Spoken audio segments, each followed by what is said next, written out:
had a restless night's sleep. I did nothing but turn over repeatedly during the night that seemed like it lasted for an eternity. Even then, I eventually fell asleep at some point, not realizing how high in the sky the sun had risen. I shook off the urge to go back to sleep. It was then I noticed that the phone was ringing. The time was almost 10:30 in the morning. It was clearly too late for a wake-up call. Akasaka-san desu ka? It's Oishi-san. Ohayou gozaimasu, Oishi desu.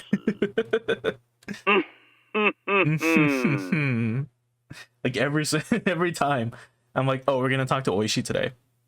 Or, oh, it's this person. Or, oh my god, is this person coming? And then they appear. Every single time. Waking up to the sound of Oishi's voice is a little too much of a shock. My delicate ears were ringing. But thanks to that shock, I was suddenly wide awake. どうも。おはようございます。ひ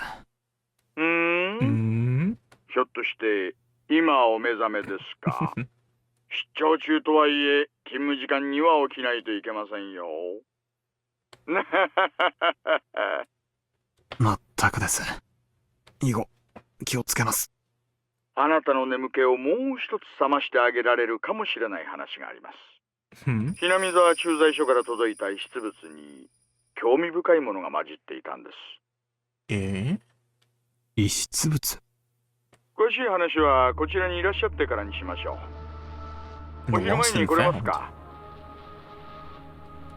いえ、すぐに伺います。Oishi already knew that what my mission was. Since Oishi said it was something that would wake me up, it was hard to believe that it would be irrelevant to me. Honestly speaking, judging by the information from Sato-san yesterday, knowing that my cover was already blown, I couldn't wander to and from Hinamizawa carelessly. In other words, my investigation was at an impasse. If there was some information that if there was some information there that could put me back on the trail, that would be nothing less than a stroke of good fortune. See, now here's the thing. Do remember, we had the S group discuss the day before we showed up.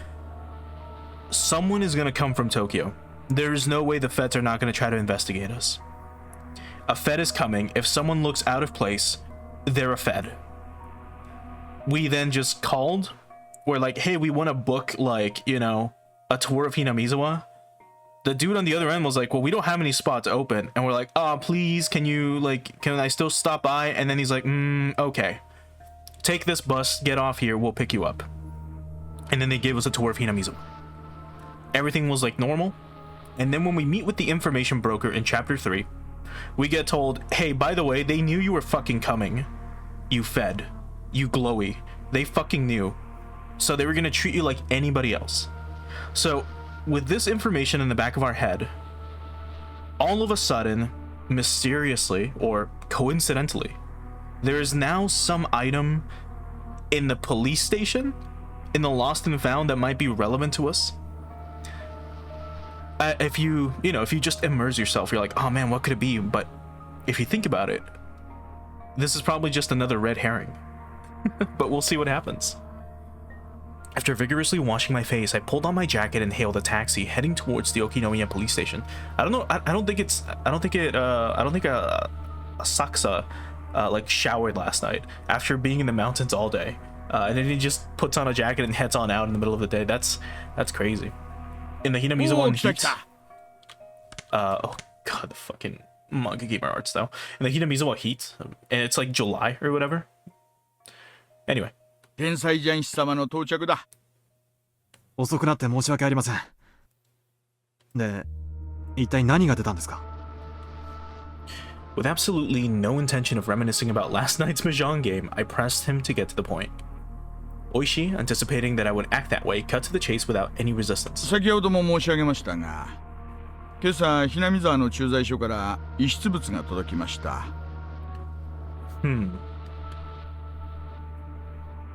Lost items were turned over to the police box. Lost items that were turned over to the police box were sent to Okinomiya Station after the paperwork was filled out. Oishi pulled out a plastic bag from a drawer and laid its labeled contents on the desk. Now, what do you think is in here? I'm trying to think of like what it could be. My guess is that it's gonna be something that maybe Asakusa forgot or some shit. Like he was wandering around and dropped something. Maybe. I don't know. 財布ですか? No fucking way. No fucking way he dropped his wallet. でしょうな。中には小銭はあってもお札はなかったもんなんで。Uh-huh. スリが中身を抜いた後に捨ててったのかななんて思ったんですがね。最初は。I didn't understand how this wallet so far removed from Tokyo could possibly be related to the kidnapping. If it had drawn Oishi's attention, it would have to be something dramatic, like the wallet belonged to the missing grandchild.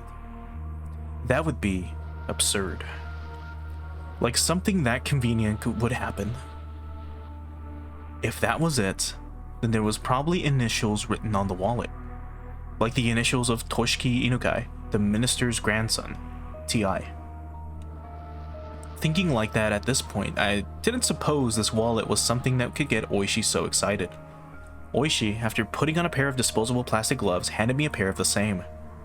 I didn't feel that this wallet was such an important thing, so I had my doubts about whether there was any point in putting on gloves. However, I didn't want Oishi's intentions to go to waste, so I put them on. Oishi opened the plastic bag and pulled it out, showing me the back. As I had imagined, there were initials engraved there. But it was slightly more detailed than what I thought, with Toshiki I marked on it. Oh. Oishi grinned at me with a look on his face that said, "See? We can't confirm that this belongs to the minister's grandson," I informed him calmly. This wallet was irrelevant. It was nothing more than Oishi's overeagerness. First of all, there was absolutely no way in this distant locale that the missing grandson's wallet would be found with such convenient timing. After all, the Onigashiki Guardians wasn't related to the case in the first place. What? Are you a fucking imbecile? It was spelled out to you last night. Hey, by the way, they carried this shit out. Unless I'm misremembering. Unless for some reason I'm misremembering this. Because for me, it's been a week. If you're watching this on YouTube later, it's been a video. I remember distinctly something along the lines of like, the family itself discussing the events of the kidnapping and how it should be done. Or I should say, taken care of. You know, they gotta get that guy. He's gotta be taken care of. They gotta get that kid. So that, you know, the minister cooperates. But anyway,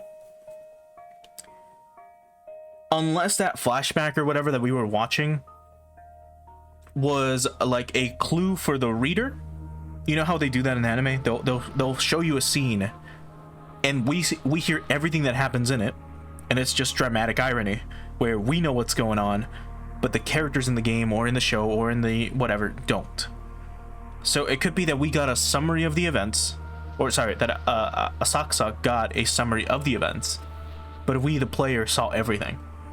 So I guess Asakusa either for some reason can play mahjong but not put two and two together, or he doesn't have all the information we have, which I'm pretty sure it's more you know, the second thing. Anyway, so there was no way this wallet belonged to the grandson. Why I wanted to decide that was the case, even I really didn't know, or I didn't really know. Even though what should have been a top secret case was leaked before I had even before I had even been dispatched. In this situation, how could I say this was definitely unrelated? Would it be more prudent to pay attention to this wallet? It had only been a couple of days since I arrived in Hinamizuwa. But in those couple of days, due to the number of remarkable events, my nerves might have become a little, just a little frayed. Shaking my head slightly, I cleared it of unnecessary thoughts. Oishi opened the wallet zipper, revealing the contents. And also, before I forget, this is a new song, I believe. Let me just crank up the audio a tiny bit for a moment.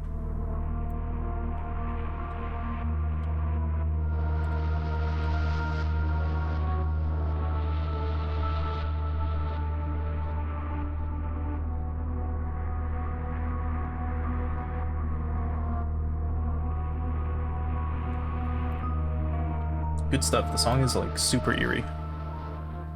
Back to this level. There we go. Inside was small change and a number of crumpled receipts. Oishi, from that jumble, pulled out a folded card. Seeing that, my heart stopped for a moment. It was a card from a dental examination. The name Toshiki Inukai and the age, a perfect match. The dentist's location was in Tokyo. There was no need to explain it further. How far was it from Tokyo to Hinamizawa? It was far enough that taking the bullet train and cars will still take several hours. Why would a wallet with a dental examination card from Tokyo inside show up in Hinamizawa? Could it belong to a tourist who came from Tokyo? This guy just does not want to accept the fact that, hey, the Yakuza branch in this fucking part of town might have been involved with the kidnapping of the minister's grandson, you know? You don't want to believe that shit. Anyway. Or maybe a villager on vacation to Tokyo just so happened to pay a visit to the dentist? No, it had to have fallen into somebody's bag by accident. In my mind, I desperately struggled to find a possible excuse as to why this wallet didn't belong to Toshiki Inukai. It was as if it just wouldn't do for this wallet to belong to him. However, weeding out any possibility for error one by one, the haze surrounding the wallet in front of me faded, gradually letting it come into clear focus. Ne?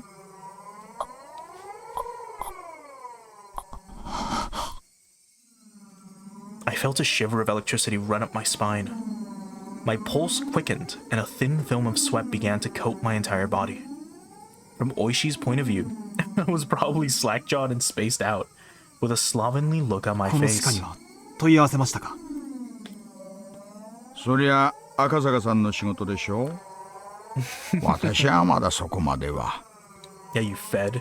この財布はいつ頃のものでしょうね。拾ったのは村人です。昨日のことだそうで。じゃなくて、この財布はいつ頃落ちたものでしょうね。I don't think Oishi would fucking know this. ここいらに雨があったのはちょうど先週7日前。中身が水にやられた様子はないから、最長で6日前からでしょうね。この財布の存在は、署内で誰が知ってます？ Wait, but... The last time it rained was 7 days ago. Oishi, the last time it rained was 2 days ago. It rained when we went on the tour, didn't it? Or I think they said there was going to be showers? I think it was implied that it could have rained. I guess I'm not sure if it actually did rain, or I don't remember. Because in my case, it's been a week. Anyway. 初期対応のひなみ沢駐在所の警官。それから遺失物対応で係が2、3人。あとは私とあなた。内緒の事件と関係があったらまずいでしょ。ベラベラとは喋ってないつもりですよ。What a son of a bitch. I mean, if this is, confidential, I shouldn't be talking about it. 電話を借りていいですか？どうぞどうぞ。外線は0発信から。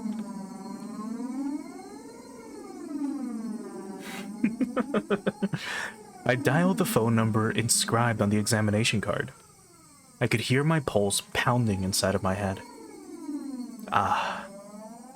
Could there possibly be something so absurd? The addresses on the receipts and cards inside the wallet were all from around the area where the grandson lived. The name on the examination card was also a match. The time we deduced that the wallet had been left behind also matched up with the timeline of the kidnapping. Of course, it was possible. I could just laugh it off as I could laugh it off as all a big pile of coincidences. There wasn't any strong evidence. Rather than all the circumstantial proof, the contents of the phone call I was about to make would have a much greater meaning. はい、お待たせしました。中川歯科です。どうも。こちらは沖宮署です。実は、お財布の落とし物がありまして、所有者ご協力をいただいてもよろしいでしょうか。お財布の中に、そちら様の診察カードが入っておりまして。ええ。氏名は、犬飼俊樹くんです。カードの番号を申し上げますので、電話番号をお調べいただいてもよろしいでしょうか。ええ。ありがとうございます。お願いできますか。Oh boy. Still holding the receiver, I pulled out a notebook from my breast pocket with my free hand. I opened it up to the page with the grandson's address and phone number recorded on it. どうもすみません。はい。お願いします。I compared the phone number written in my notebook to the one that was being read out on the other end of the line. During that process, I spun around to look behind me uneasily. I locked eyes with Oishi. That's so fucking scary, dude. He's like, hey, may I borrow a phone? And they're like, sure. He goes to a desk. He sits down, picks up the phone. He calls this dental office in Tokyo. He's calling them. He's checking his book. He's comparing numbers. And the second he turns around, Oishi is standing right next to him, like right behind him, locking eyes with him. Oishi looked puzzled, wondering what the matter was. Why would I feel uneasy and look behind me? That was because the person on the end of the line was reading out the numbers as though doing so straight from my notebook. It seemed that HQ was in quite an uproar thanks to my report. No matter how many times the authenticity of the evidence I had linked to the grandson was called into question, I could only respond that it was the truth. When the lead investigator first picked up the phone, I was grilled about the evidence I'd found that was almost too good to be true, if I do say so myself. But after having doubt after doubt dispelled, he fell into silence. The receiver was finally handed over to the section chief. When he picked it up, the background thrum on the other end of the line disappeared, and I knew that it had gone completely silent. They're like, you're on speakerphone, Asakusa. Let us hear it. And he's like, okay. After asking the same questions about the wallet that the lead investigator did, the chief quietly spoke his next words. わかりました。 Does he have a portrait? He does not. Okay. こちらから何人か増援を送ります。今日の夕方には到着できるでしょう。赤坂君は引き続き現地調査をお願いします。財布が発見された地域の情報を収集しててください。Oh, we got another song. Yeah, let me let this play out for a little bit.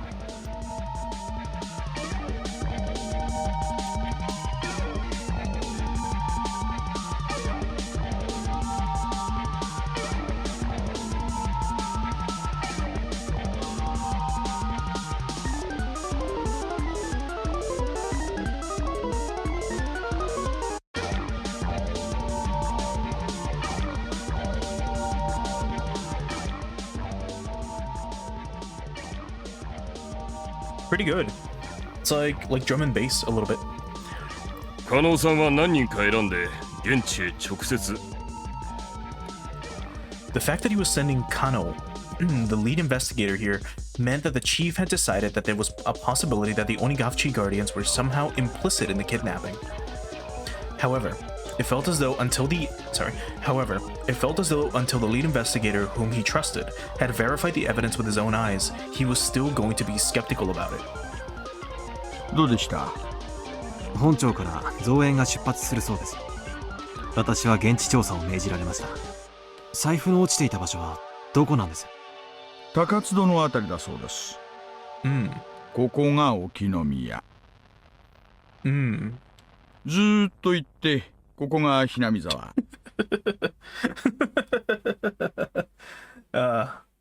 It's so fucking funny. It happened here. We're here. And Hinamiza was all the way over there, and he fucking points like in some general direction. That's so で、さら funny. に上流にぐーっと上がっていくと、この辺が高津戸です。Oishi explained where the wallet was found by pointing to locations on the map of the wall. This place called Takatsudo was even more remote than Hinamizawa was. Huh? Is this like a second village? Is this like a sister village to Hinamizawa? Let's find out. 高津戸界隈はほとんど民家なんかありませんよ。 Or this is like where that it could be where the grandson is being held, because it's so remote and so out of place. 昔の廃村です。無人の家屋が点在するなんとも寂しいあたりですね。大石さん、高津戸へ案内してもらうことはできますか？構いませんよ。赤坂さんお一人ではなかなか自由にひなみ沢に出入りはできないでしょうからね。無論また野球帽とマスクをしてもらうことになりますが。Put on the cat ears again, Asakusa. That Oishi had agreed to accompany me was very reassuring. If Sato-san's info was to be believed, my cover had been blown. I wasn't sure if the villagers had realized that the fresh meat dispatched from the public safety was the tourist that had visited the village yesterday. In other words, me. Although, as it was heavily implied, that is exactly what happened, and they all know. But deciding that they hadn't noticed would have been overly optimistic. Given a cursory thought, Takatsuro, where the wallet was found, couldn't be ruled out as a hiding spot for the kidnappers. The Takatsuro area didn't have any residential buildings, nor was it alongside a highway. There wasn't a reason for even the locals to go out of their way to visit it. It was exactly what you would call a long-forgotten ghost town at the end of the road. You couldn't ask for a better place to hold a kidnapped grandson, for reals. Also, you couldn't get to Takatsuro without passing through Hinamizawa first. Those several conditions made the area all the more important. I couldn't brush it off any longer. There was no longer any doubt that There was no longer any doubt that the Onigavchi guardians or somebody hired by them were involved in the kidnapping. If that was the case, then the fact that this wallet was found might have already leaked to them. Oh, I remember now. We wanted to stop the dam project. Or Oryu wanted to stop the dam from being built, so she's like, you know what, we're just gonna kidnap the grandson. I don't give a fuck anymore. We're gonna kidnap that motherfucker, and that's gonna force the minister to just be like, okay, fuck it, close the dam project. Like, who cares? I want my grandson back. It's not worth it for this. But again, I don't believe Asakusa knows this. Anyway, they even knew so much as how the public safety division was operating. The case of the wallet couldn't be something they didn't know. In that case, there was a possibility that the enemy was lying in wait, or that you guys have a mole in the department. To dive alone into enemy territory surrounded by enemy territory, to say the least, required an amount of courage, nay, recklessness, that I just did not have. 大石さんの動向がなければ、そうおいそれと踏み込めない村でしたので、ご協力いただけて本当に助かりました。正直なところ、またお金を要求されるのではと思ってましたよ。それは正直を言えば、ひなみ沢なんか好き好んで行きたがはないですからね。運賃でも弾んでもらいたい気分ですが。でも、一緒にタコを囲んだ友人の頼みとあれば、断るわけにはいきませんしね。Now, another thing to remember. When Oishi first met Keiichi in chapter 1, he was really nice to him. He's like, hey man, if you need anything, I'm right here. Right? When Oishi-san met Asakusa-san, or Asakusa, he was pretty, how to word it? He didn't look down on him, but he was a little more playful, right? He would goof around the way you would goof around with like a coworker, right? But do remember that at the end of the day, Oishi can be a very fucking slimy person. So it could be, I'm not saying that he's after like a promotion or some shit, but it could just be that Oishi wants to just really get to the fucking bottom of this case. Because he's got some grudge against the people of Hinamizawa. Because we know that happens like 5 years from now, like where chapter 1 takes place. We know that by chapter 1, Oisan is like public enemy number 1 of the village. Anytime he shows up, someone dies, right? That's the superstition. So it only makes you wonder, like, if this is like the start of it, or if like we're trying to see what's going on. But he really, really, really fucking hates the villagers. And if he doesn't hate them yet, we'll find out why he does hate them. So just keep that in the back of your mind that, Oishi is probably just acting nice right now. Oishi grinned as he pounded me on the back. It struck me that he just didn't want to jump ship rather than having any sort of sense of duty towards his job. Even so, that didn't really matter. Right now, I really appreciated the gesture. では、早速出してもらえますか?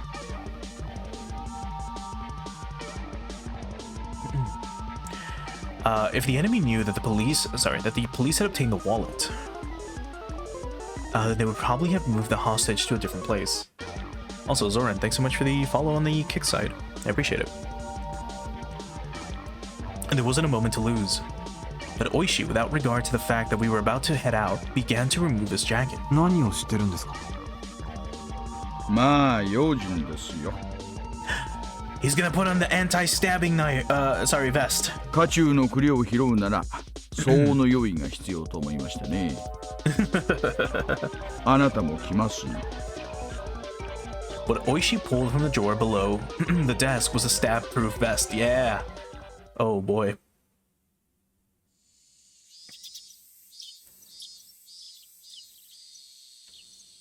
His name was Toshiki Inukai, the grandson of the Minister of Construction, Inukai. There was only one reason for him being here. Oh, Minister of Construction. Dude, I thought this was like the Prime Minister's grandson. I mean, if that were the case, this shit would have like ended ages ago.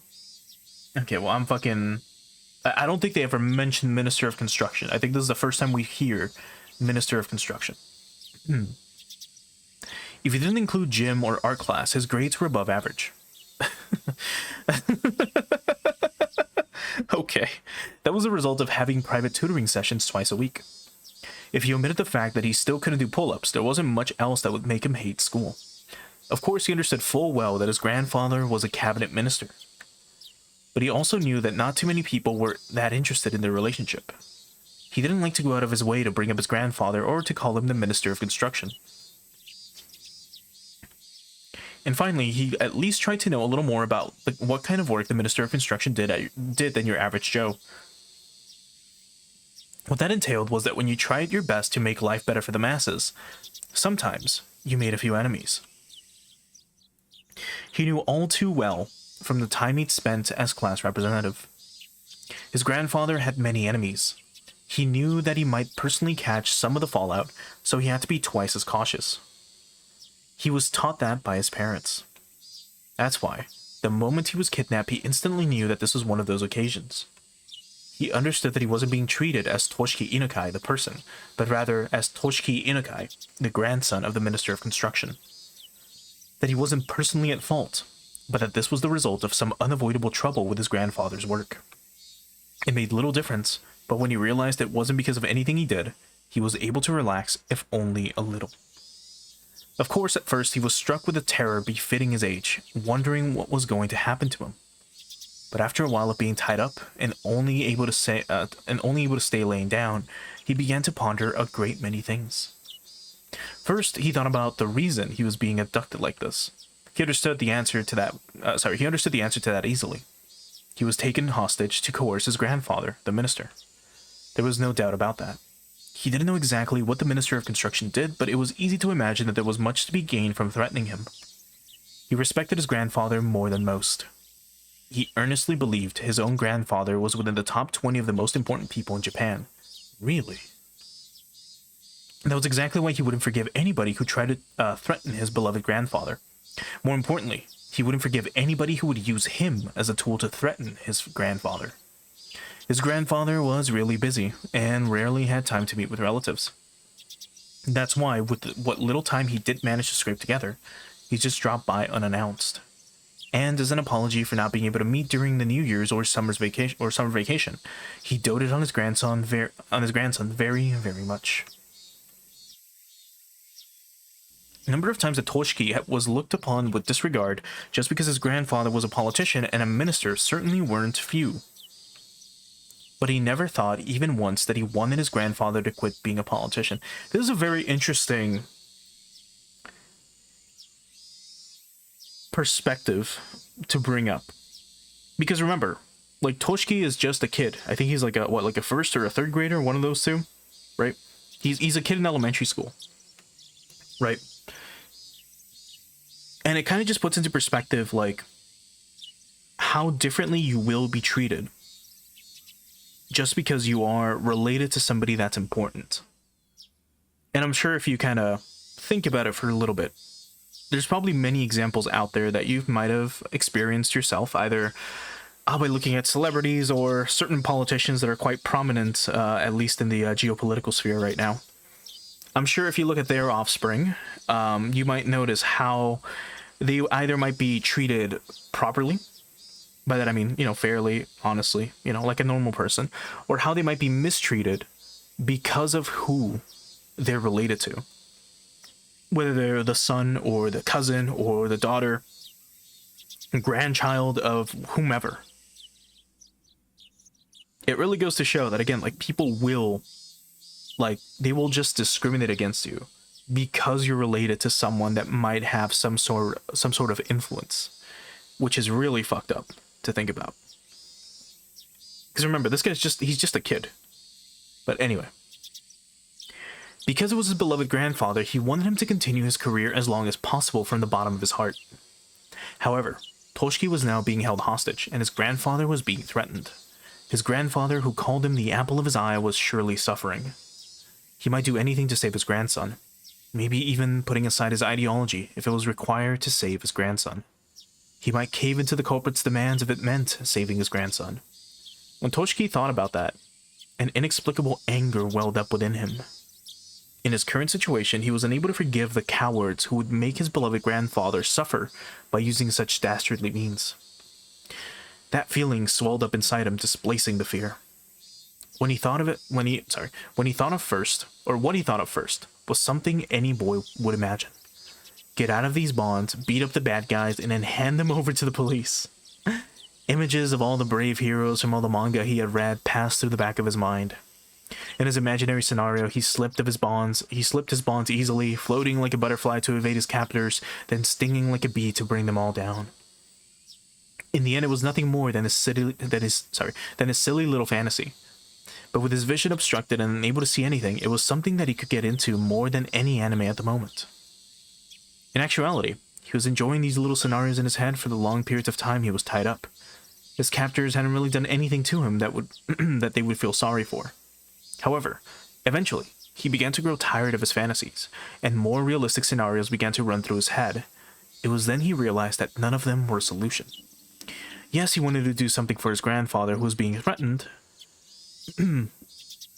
but that he was being held here to inflict pain on his grandfather was the thing he could least forgive, and also the most vexing. And then he noticed.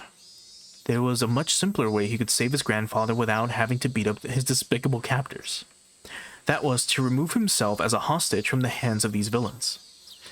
If he was to disappear from here, his captors would have nothing to threaten his grandfather with. The captors had restrained him, but they didn't treat him roughly, and they made sure he was fed well enough. Holy fuck, I can't read today. Meaning, at most, he was nothing more than the means for their threat. They weren't looking to bully or to kill him out of spite. If he behaved, no ill would befall him. Realizing that gave him a strong sense of courage. Oh boy. And carrying his train of thought this far, he let it run its course to its natural conclusion.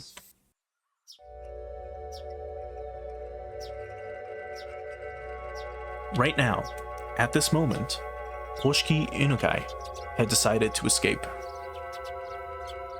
His ears had been stuffed with a sponge-like material, acting as makeshift earplugs. However, They didn't actually do much to block out any sound, and he could overhear everything his captors were saying. Realizing that this was to his advantage, even when his captors spoke to him, he acted like he couldn't hear them due to the earplugs. His captors, thinking that he could hear their conversation, that he couldn't hear their conversation, talked about all sorts of things without any reservations. Thanks to that, he was able to obtain various pieces of information. First off, this was in Tokyo. It seemed that this was quite a distance away, and on top of that, in the countryside, nestled deep in the mountains. It also seemed that his captors were inconvenienced living out here, so he could deduce that this place was far removed from any sort of town. Finally, whenever they went out to buy food or other supplies, they would always take a car. That fact caused him some dismay, because he knew that the method he learned at school of running around blindly while shouting for help wouldn't work here. He paused his little mental escape scenario there. His ultimate goal was to find somebody who would help him. If somebody who fit that description wasn't close by, his chances of escaping successfully grew slim. A desolate, far-off land deep in the mountains. A place where you couldn't even go shopping without using a car. In this situation, escaping would be very difficult. He grew depressed, and after a little while, he returned to his original scenario. I was about to say, imagining becoming a hero, yeah. Imagining becoming a hero like in the manga he read, and beating down his captors became his respite.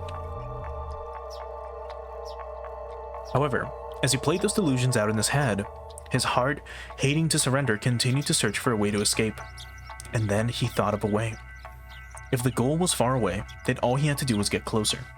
His goal, in a nutshell, was to find somebody who would help him. In other words, somebody other than his captors. If he faked being sick, then his captors would have to take him to the hospital or bring a doctor to him. They would probably be reluctant to do that, but he already knew that the hostage was more important than anything. In the off chance that something happened, like him dying, occurred, they wouldn't be able to threaten anybody anymore. Luckily, he had an experience that would help him fake a serious illness. At the end of last year, he was inadvertently involved in a car accident and had to undergo surgery. The scar from that surgery was still clearly visible on his lower torso. He recalled the pain and suffering from that time. The existence of that experience would make a huge impact on the realism of his performance. He was quite confident in his ability to fake an illness. Oh boy.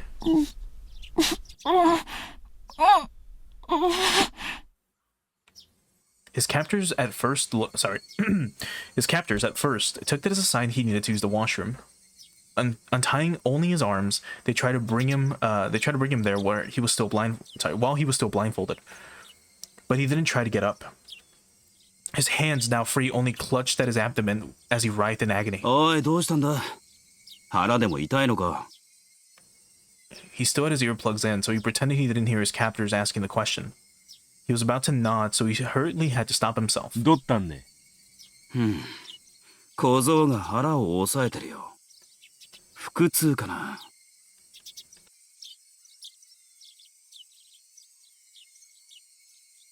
His captors looked down on his suffering form for a bit. One of them proposed a course of action, while another laid his doubts that Toshiki might be faking it. どったんね、坊主。腹痛むんかい？そいつ耳を塞いでるから聞こえてないぜ。参ったんな。腹痛に効く薬なんかあらんね。薬局行って買ってくるか。腹痛って言ったっていろんな薬があるだろう。症状がわからないうちはいい加減な薬は買えないぜ。腹押さえてるし、便秘やん。便秘薬でも買ってくれば収まるやんね。They're gonna give like a 10-year-old a laxative. 間違って飲んでも死なんしな。決めつけるなよ。盲腸とかかもしれないだろう。俺のおじさんがさ、昔急になったことあってよ。あれはかなりビビったぜ。One of the captors leaned over beside the boy, who was bent over in agony. かわいそうにな。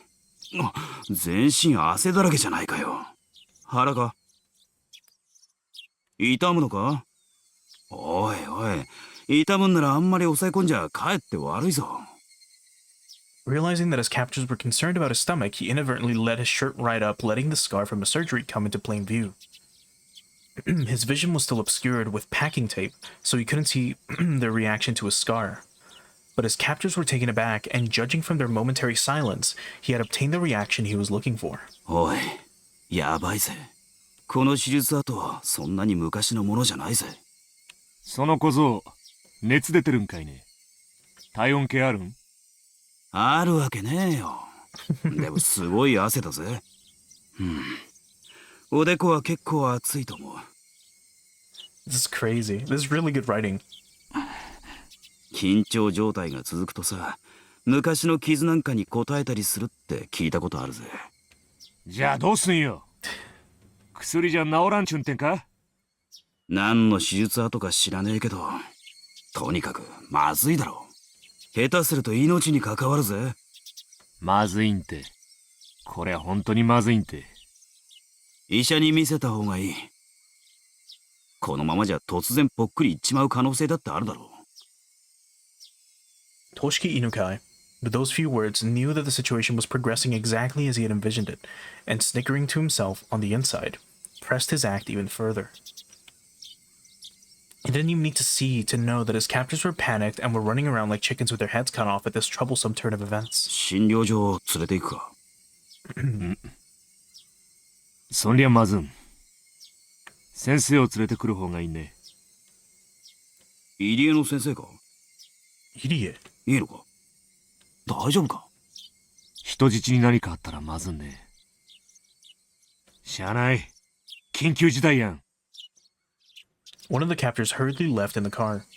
Another of the men, completely shaken up at this point, wiped the sweat from his forehead with a handkerchief. It looked like they were bringing a doctor. As long as the doctor wasn't an accomplice, that doctor was his goal. He was someone he should seek help from. His captors were probably wary of that happening. They would be prepared for it. This would all come down to luck. Some of the sweat emerging from his brow was from that nervousness. Oh boy. At that moment, the packing tape that was covering his eyes and ears was torn off. The burning light that he was seeing for the first time in several days hurt his eyes. After that, the gag that made it hard for him to breathe was also removed. 大丈夫か小僧。今お医者を連れてくるからな。しばらく我慢してろな。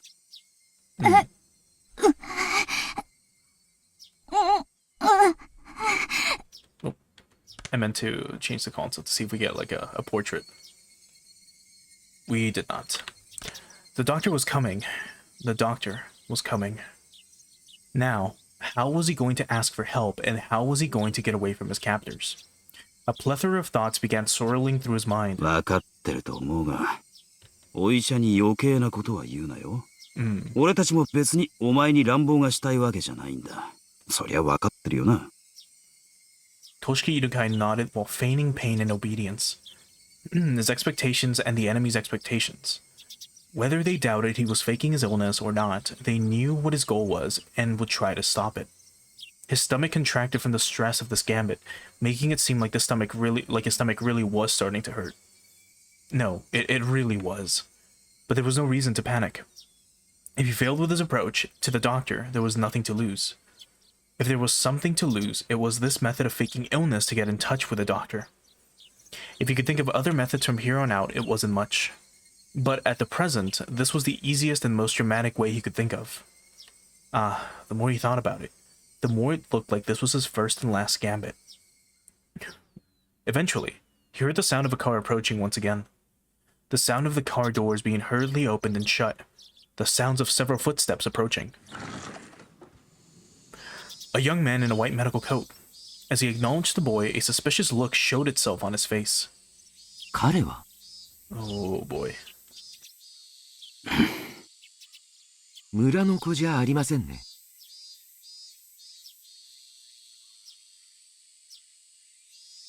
The captors didn't respond. From the looks of it, the young doctor realized that this was an abnormal situation. One of the captors talked threateningly. 先生には関係のないことです。Oh boy.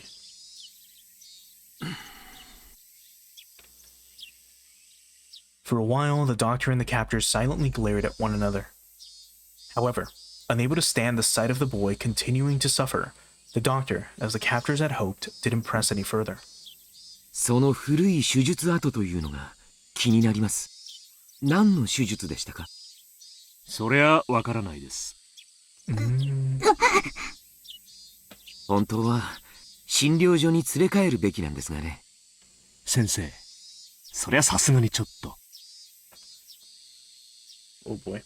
The doctor said he wanted to bring the boy back to the clinic, but the captors simply silently shook their heads at the notion. It was a fleeting hope, but it was only natural that the captors would refuse. At that moment, his eyes met with the doctor's. Seeing that the boy's painful state was abnormal, the doctor suspected it was a serious illness. 大丈夫ですか？私は医者です。この手術跡はいつ頃のものですか？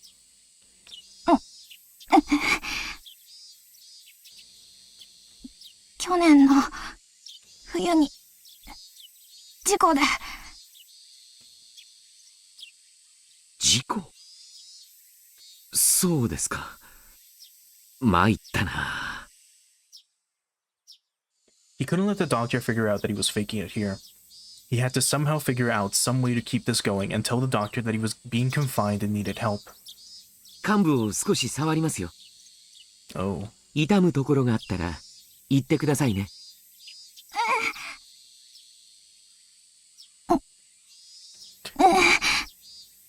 The text is like a kid screaming, but instead we just get a little whimper. That's so funny. Actually, let's see. Shit, hold on. Can I not do it through here? Let me try it like so. Yeah. It's supposed to be like a yell, even in Japanese.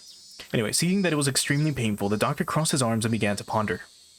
He had to somehow get himself to a hospital. To Toshiki Inukai, faking this illness was the performance of a lifetime, of his lifetime, specifically. Oh boy.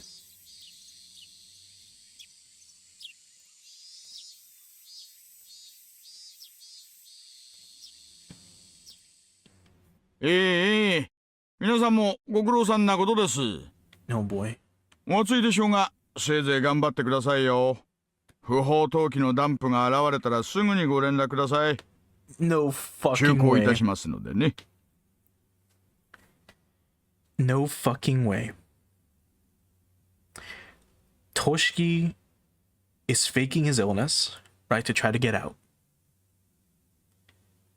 And all of this is happening probably like 30 minutes or some shit before Oishi, Asakusa, and maybe even like the other feds show up to the village where he's being held captive and they're gonna find nothing. And what's more than likely going to happen is, the cops are gonna be like, shit, they're onto us. Look, there's like some old ramen, like cup ramen, like, like just trash here. They were here recently. They must have figured out that we're onto them and they fucking booked it. Can you fucking imagine that's what's about to happen? ご協力感謝しますよ、大石さん。どうぞ。I could be wrong, by the way, but a gap wide enough for a single car was opened up in the barricade. Oishi, showing his gratitude or perhaps a threatening attitude, with a short beep on the horn, rolled the car forward through the checkpoint. This time, my appearance was the very embodiment of the word suspicious. A baseball cap, mask, and sunglasses. On top of that, even though it was sweltering, I was wearing a hoodie. Any respectable police officer would be loath to not stop me for questioning. I had meant to be overcautious, knowing full well that my face was known. But it might have already been too late for that to have any use. Using that as an excuse, I doffed the unbearably hot hoodie and windbreaker, ripped off the mask and hat, and threw them in the seat behind me. ありゃいいんですか？こんな小細工したところでどうせ割れているでしょうから。Did they? そりゃまあそうでしょうな。Oishi, probably thinking that my unexpected behavior was funny, continued to laugh. The beautiful and pristine scenery of Hinamizawa spread out before me. The village itself would have been quite beautiful if it weren't for the complicated circumstances surrounding it at the moment. I would absolutely love to take Yukiya here for a drive one day. Come to think of it, I didn't get a chance to call her last night. I played around with the idea in my head, but in reality, this village wasn't all sunshine and rainbows. I had heard everything at the prefectural headquarters. At the heart of this village, the intelligence network that the three families wielded was, due to blood ties and regional relationships, unbelievably well organized. Their net spread not just around Hinamizawa itself, but encapsulated the entirety of the city of Shishibone as well. When I first heard that, somewhere in the recesses of my mind, I didn't take it completely seriously. How could a local organization out in the boonies here have something so grandiose? I just couldn't deny that somewhere in the back of my mind, I had ridiculed the thought. But not only were they really threatening the minister, but they had demonstrated that they had a complete grasp of our movements, which were supposed to be top secret. They were almost like the secret police that controlled small Eastern European country, like in some spy novel. The villagers here wouldn't bat an eye at getting their hands dirty if it meant fighting the dam project. I also heard something like that at the prefectural headquarters. Ah, now that you mention it, when I first arrived here, Oishi also said that this place was a war zone, didn't he? The residents of this village were, at the same time, freedom fighters. Although by definition, they were no different than guerrillas or a militia. They weren't protected by the Geneva Convention, but they also didn't have to adhere to those rules either. Oh my god. So in Super Robot Wars, which are streaming alongside this on the weekends, like we've had attempts at violations of the Geneva Convention in the last stream of it with chemical warfare. And now here it is being brought up again. This place was more of a quagmire than any legitimate battlefield. A secret war unfolding. Or it was unfolding. I could drive along because Oishi was with me. But if it was to leave this car for even something as trivial as looking for a vending machine, there was a chance I wouldn't return. Even though a single shot hadn't been fired, this was a battlefield. No, the reason why bullets weren't flying was simply because it was hard for a civilian to obtain a gun in Japan. So they were probably just equipped with weapons other than guns that were easier to obtain. That was why Oishi was wearing a stab-proof vest, wasn't it? 赤坂さん、緊張してます。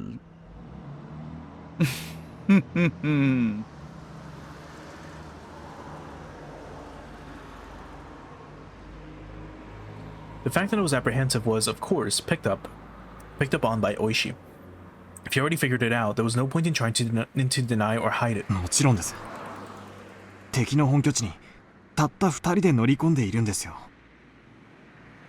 この人数では万一の時が不安です。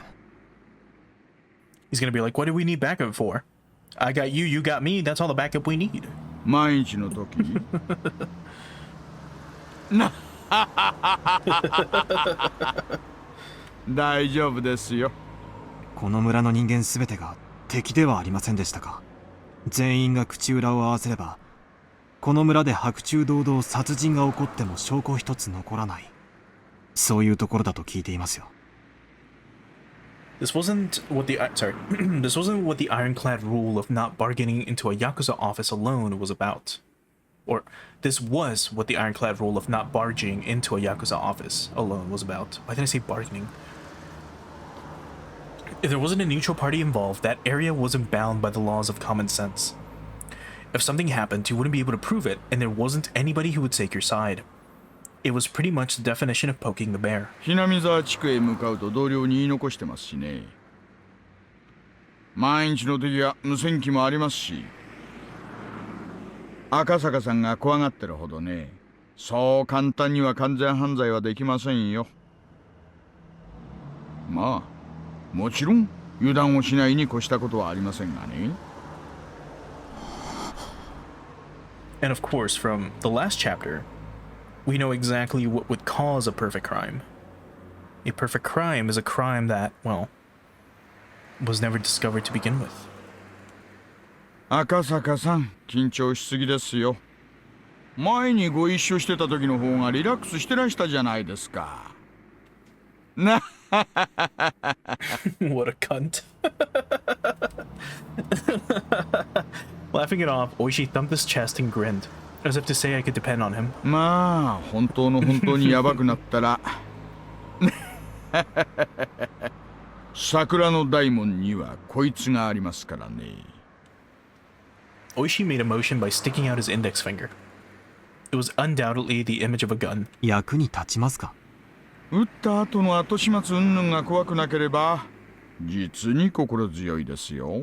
An officer's gun was only for show. If you really wanted to fire it, there were quite a number of stipulations, and you had to be prepared for the long probationary period afterwards. That definitely wasn't worth it. So even if an officer did unholster his gun, there wasn't one who actually wanted to pull the trigger. 赤坂さんは持ってるんですか？これ。まあ、一応。The way he said that was really interesting. He's like, do you have one that, you know, specifically like, I believe kore was that. Like specifically referring to, you know, the gun, which is really funny. 撃ったことは？ありますよ。訓練で、ですかね。そりゃそうでしょうな。なら大石さんにはあるんですか？私ですか？ What do you think? Do you think Oishi has fired his gun before? For realsies, not for trainingsies, you know? I'm gonna say yes. He's gonna be like, yeah, I shot a child or something. I shot Mion in like the liver. まさか。Oh, okay. あるわけないじゃないですか。What was this? I thought he was laughing at me because he had experience. The two of us laughed together. 銃口を向けたこともありませんがね。銃口を向けられたことなら何度かありますよ。銃口を覗かされるだけで寿命が3年は縮むな。Even if you had never fired a gun before, you couldn't even begin to compare the amount of experience Oishi-san had over me. At a time like this, I could only marvel again at how reliable Oishi seemed. そういえば日の高いうちにこっちには来たくなかったな。でも車道はここを抜ける以外ないし。赤坂さん、念のためもう一回マスクで顔を隠してください。どうしたんです？冷房がうるさいから聞こえないかな？切りますよ。Oh, the air conditioning is on. It's really cold in this car then. So hey Essence, it's been a while. Thanks for stopping by, and hope you enjoy. 窓を開けてみてください。When I opened the window, a blast of hot air blew inside. And then I could hear angry yelling coming from far away. At that moment, the forest gave way on either side of us, and our view expanded suddenly. And there could be seen the Hinamizawa Dam construction grounds.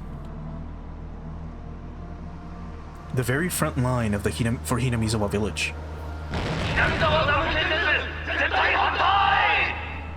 Right. Because remember, the only way to get into this village is through a blockade, which we went through. We then have to drive past the shrine and then to like the back area of the village where the dam was supposed to be built. And that's where the protest is going on. And then of course past that area is that little like ghost village or whatever that they mentioned a bit ago. The crackling blare of someone's voice sounded over an enormous loudspeaker. The roar of angry voices continued to rumble. The incredible volume had become a veritable sound cannon, spewing out its ammunition. The prefabricated side office was surrounded by 2 sets of high fences laced with barbed wire. Lined up in front of those fences were riot police and their vehicles. And surrounding it were all the villagers. They howled out their protest against the dam as a single entity. お、今日は少ないですね。ついてます。 Can you imagine that, like, Mion is here? Like, Mion is along, you know, she's with the villagers. She's acting like a, oh, what's the name of that chick? Greta Thunberg or something. That chick who was complaining about, like, climate change and then was, like, you know, riding around in super expensive, like, boats that were all powered by a fuck ton of oil and gasoline, and then flying in planes that were also polluting the atmosphere just so she could yell at people. Can you imagine Mion being here just because she doesn't want to go to school? 少ないんですか？ええ、多い時だと道路までいっぱいになりますよ。 Oh shit. うちうち車も通れません。 At first, due to their overwhelming intensity, it looked to me like there was more people than there actually was, but upon closer inspection, there were at most 50 to 70 of them. But the 6 or 7 propaganda trucks lined up that looked like they belonged to a band of thugs were a strange enough sight. The villagers were also wearing helmets and bandanas, as well as covering their faces with masks, adding to the oddity of it all. The propaganda trucks, after braying their chorus, had their volume turned up even higher and began to flood the area with sutras. To say that the noise was downright violent wouldn't be an understatement. From this distance, it was still this loud. The glass in the office was probably rattling from the noise. あれをガンガンやられるとたまんないんですよね。昨日の連中全員耳栓してて、それでも耳がおかしくなるそうです。気の毒な話です。騒音規制でなんとかできないんですか？うちの県には騒音規制に関する規定ね。それにほら、お経でしょ。宗教活動規制できないし、連中も頭いいんです。Yeah. And also, if you think about it, it wouldn't make sense for this ordinance to have any, like, sound laws specifically, or noise ordinance laws. Because remember, they're up in the mountains, right? Like, who cares?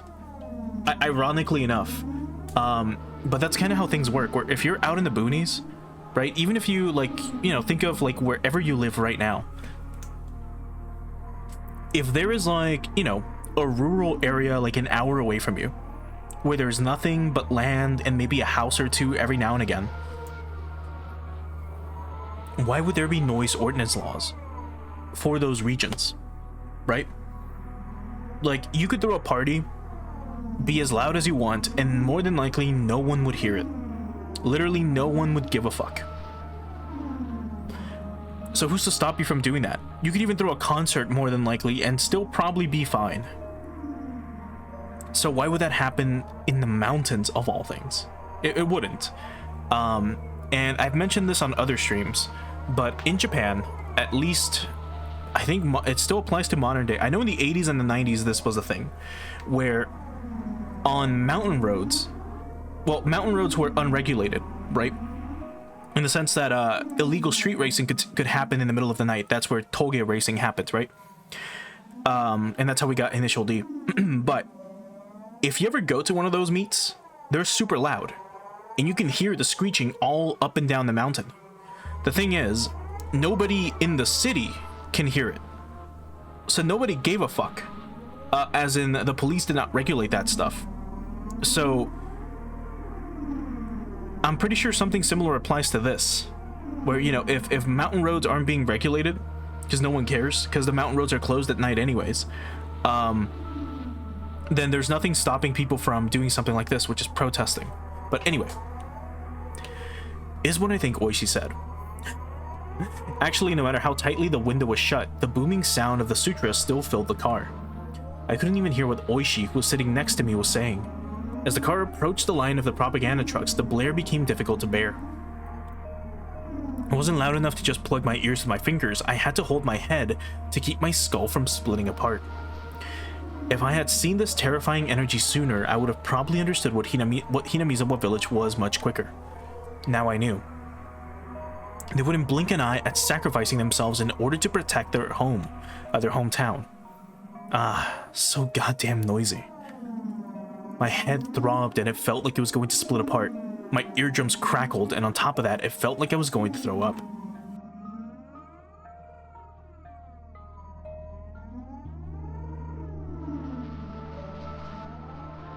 With the road crowded with a throng of squatters, the propaganda trucks, and the riot police's vehicles, it was in no way easy to get by.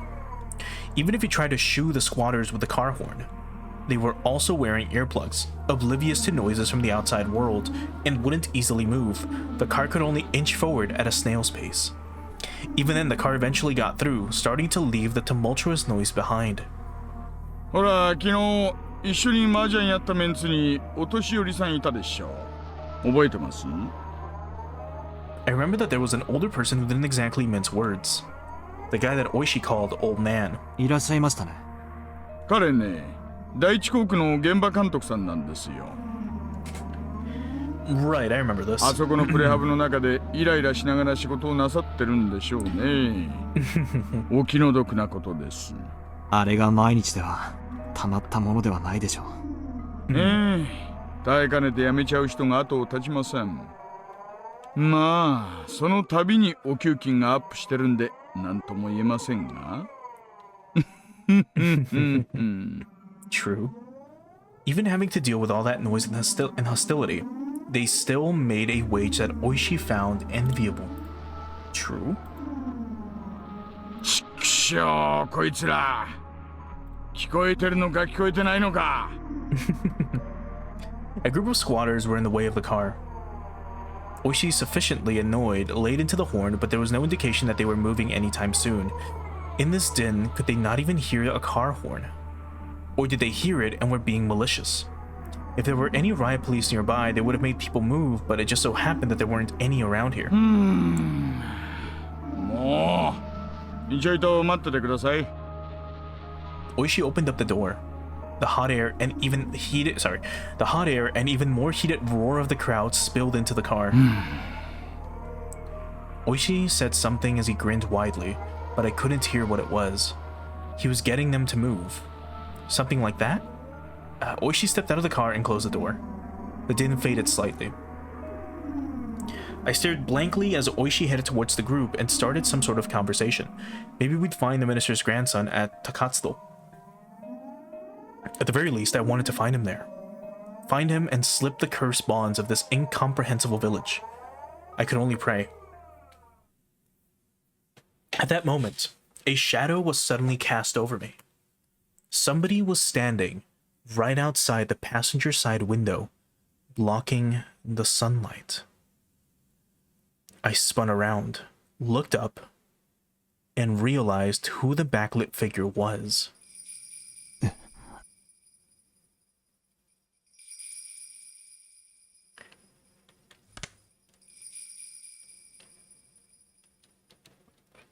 I thought they were gonna have her zoom in.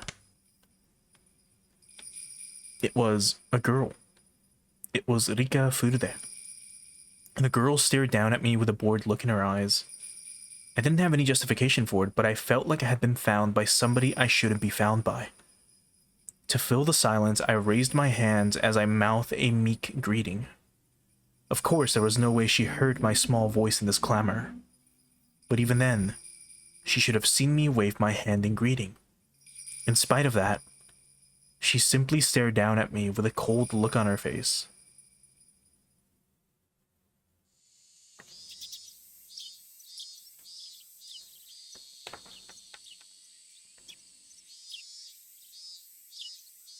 Rika was blocking the sunlight? How low is this car? Or how short is a Asakusa? Because remember, Rika is like 5 or 6 or 7 years old in this game.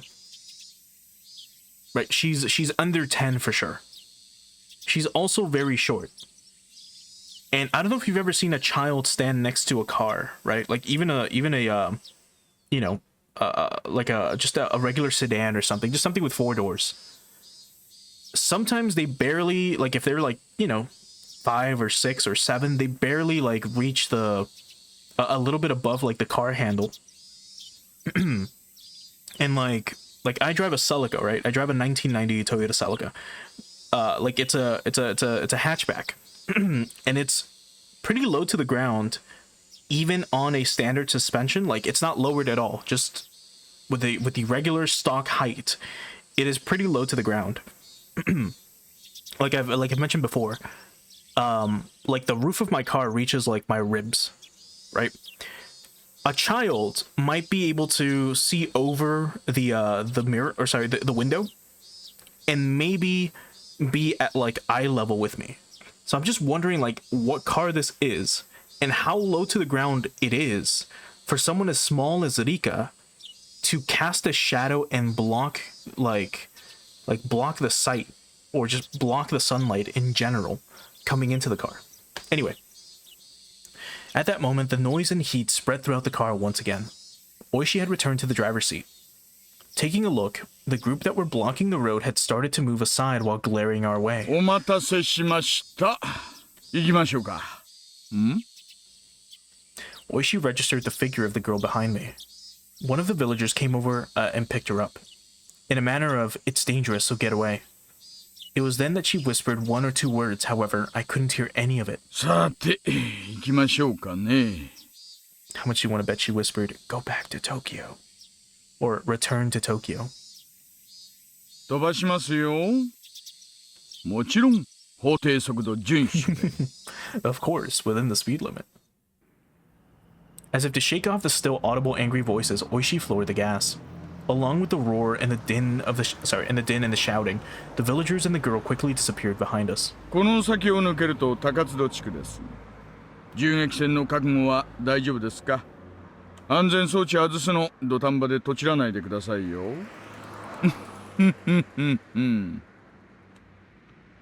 Oishi laughed mockingly again.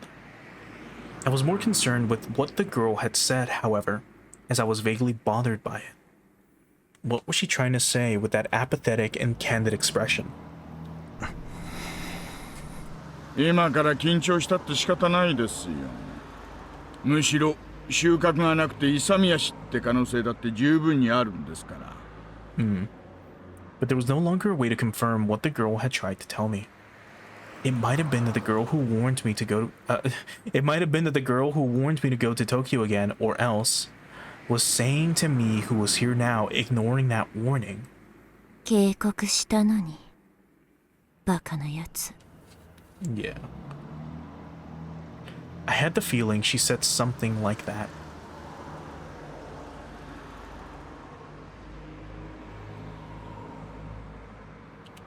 No way that's the end. No way that's the end of the chapter. It isn't. Okay, so we've had 2 transition screens already, which is crazy. Normally they would end it here. But I guess I mean, this is a new chapter, so I don't know how they're doing it. But in chapter 1 and chapter 2, remember, the way the story was structured is you would have like 45 minutes of story. We would get that transition screen, and then we would cut to nighttime and then have another 30 minutes or something. But here, it's different. And also we got a new song, so let me play this for a bit.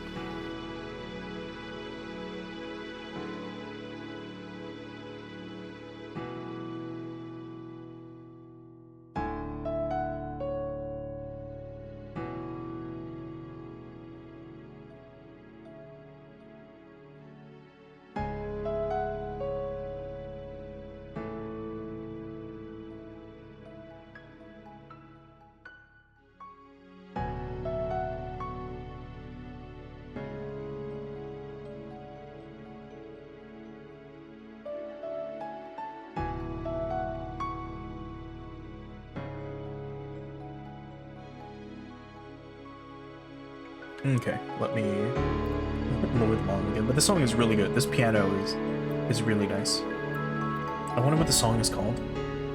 I would look it up, but I also don't want to possibly be spoiled. For all we know, like, this song is called like Village of Ruin, or Village Where a Murdered Child Was Found. Anyway, if you were to call Hinamizawa a rather lonely village, then Takatsuto was outright desolate. For your everyday city boy like me, I just couldn't understand why anybody would force themselves to live here. There were signs that people had, but they were all covered in dust or enveloped in ivy, indicating that it was all abandoned. Also, I just realized this is a new background. So let's check it out real quick. Unless this is like a zoomed in portion of like of Mion's house.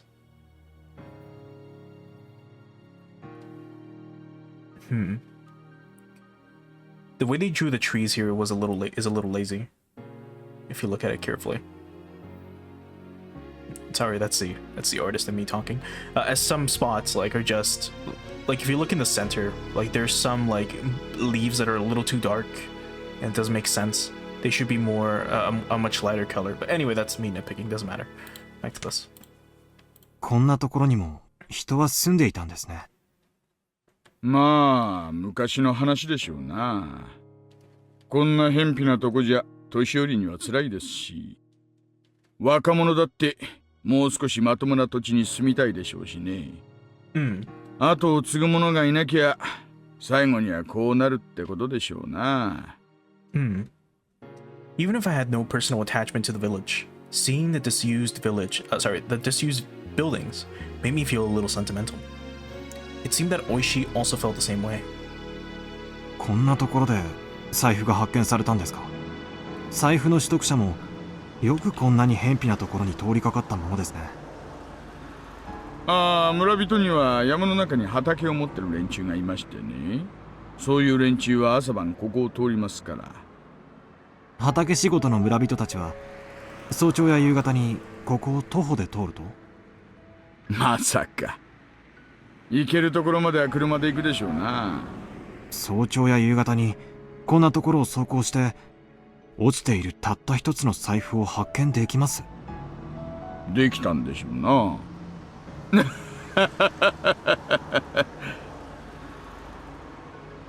Yeah, that's why I said it was like a little too convenient that all of a sudden we have the exact wallet that belongs to the exact person that we're looking for.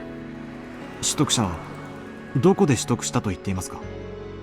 もう少し先を行ったところにある茂みです。取得者はたまたまお腹が痛くなってちょいと茂みで用を足そうと思ったらしい。それで偶然見つけたらしいんですよ。God, imagine if we would have gotten a shit-covered wallet. 中にちり紙でも入ってるのを期待したんですかね。Oh no, Oishi, you gross motherfucker. 話ができすぎているように感じます。Yeah. 財布発見の当初からそういう違和感が拭えません。I expressed a feeling that I had from the start of the day, quite frankly. It seemed too good to be true, but it was unwavering proof. But it was too perfect, sickeningly so. That was my feeling. できすぎってな、案外当たってるかもしれませんよ。というと、実は四課のお友達からちょいと聞いたんですがね。園崎お涼が大臣の孫の誘拐事件について言及したって話なんです。言及した？大臣の孫ももう誘拐されてから何日にもなってかわいそうだ。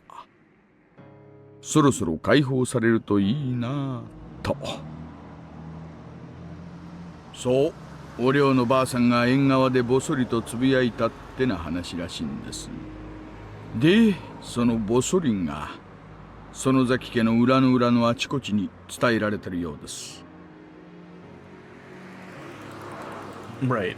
I heard something earlier from Sato-san, the informant, that when the leader, Oryu, had a concern, somebody in the family would be considerate. つまり、それは実質上の人質解放命令ですか？私はそう見てます。この出来すぎの財布発見は孫を警察に引き渡すためのイベントじゃないかと。どうして人質の解放を？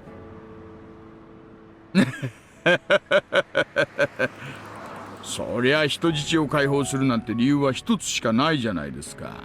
They got what they wanted. なんです？取引の成立ですよ。Come on, Asakusa. Put two and two together, like, Jesus fuck, man. This guy's so stupid sometimes. He can read mahjong like hands before they're even played, but he can't realize, why would someone let go of a hostage that's really important to them so that they can kind of keep applying pressure to a person whom they want like to strike a deal with? And it's like, because they reached a deal, dumbass.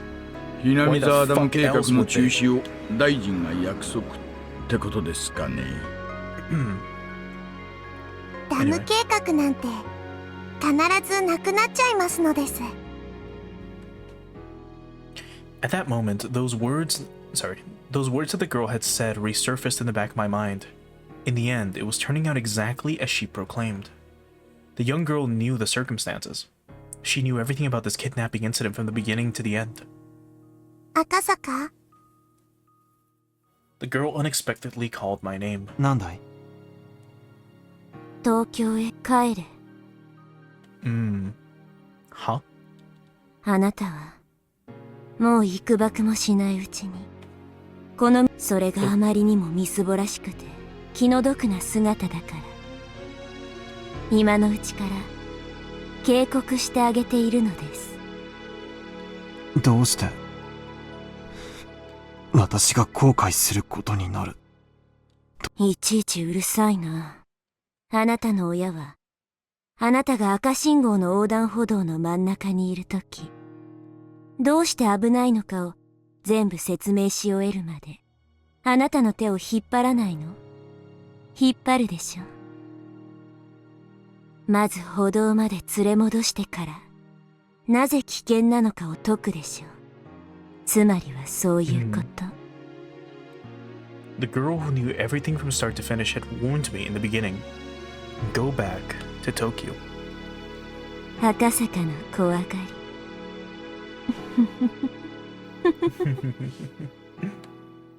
孫は無事見つかるでしょうが、その後はいろいろと厄介な問題になるでしょうな。どう厄介になるかは、一警察官の私には想像もつきませんがね。フルでリカって少女、ご存知ですか？ What I had said was such a non sequitur that Oishi sat in stunned silence for a while. もちろん知ってますよ。御三家の一つ、古出家の一人娘ですね。どういう少女なんです？おやおや、これは意外な人物名にちょっと驚きです。公安では古出家が臭いと睨んでおられるわけで、私にも情報を分けてくださいよ。あ、いや、そういうのじゃないんです。ちょっと気になったもので。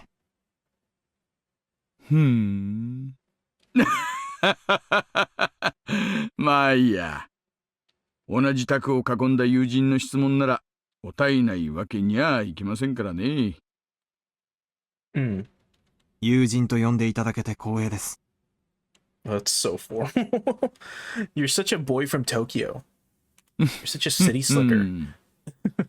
で、あのお嬢ちゃんはね、まあ村のマスコットみたいなもんです。She's like a village mascot. 村中の誰からも愛されてます。中でも年寄り連中には特に崇められてましてね。崇められる？ Yeah, they worship her like, like a mascot. What do you mean a mascot, Oishi-san? Tell me, Asakusa, have you ever played a game called Shin Megami Tensei?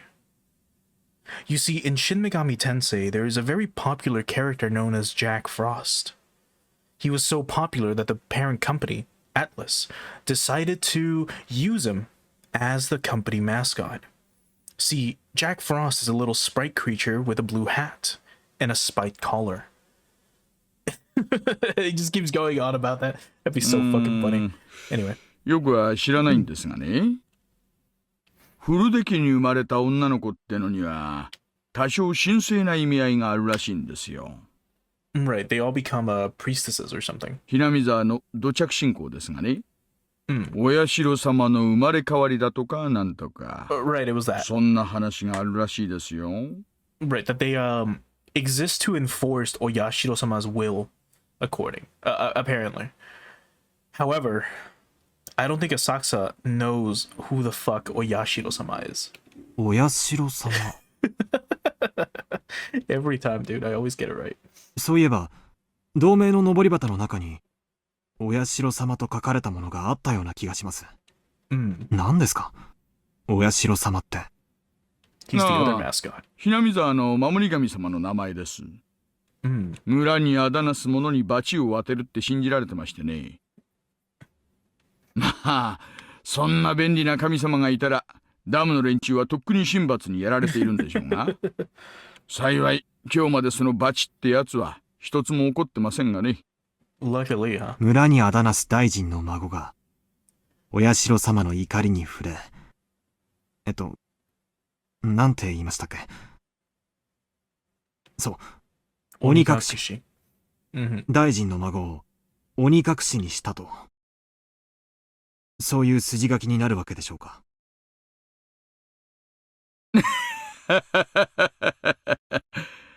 なるほどな。Script being the kanji for it, by the way. そういうことになるんでしょうな。お社様が下した神罰。なら、犯人はお社様の生まれ変わりである、あの少女。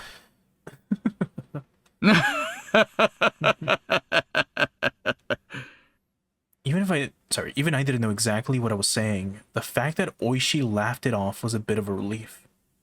Oishi's joyous laughter was so infectious that I began to laugh like an idiot as well. ありゃ。And here's where Oishi-san like gets serious. It's like when you're talking to a person that's like obsessed with with conspiracy theories. And you both laugh about like the moon landing being faked, and then he just starts chuckling, and then he turns to you after like a few seconds. He looks you dead in the eyes, and then he says, "You believe in the moon?" こりゃ珍しい。Oishi, after laying into the horn several times, rolled the window down and leaned out, waving his arms in an exaggerated manner.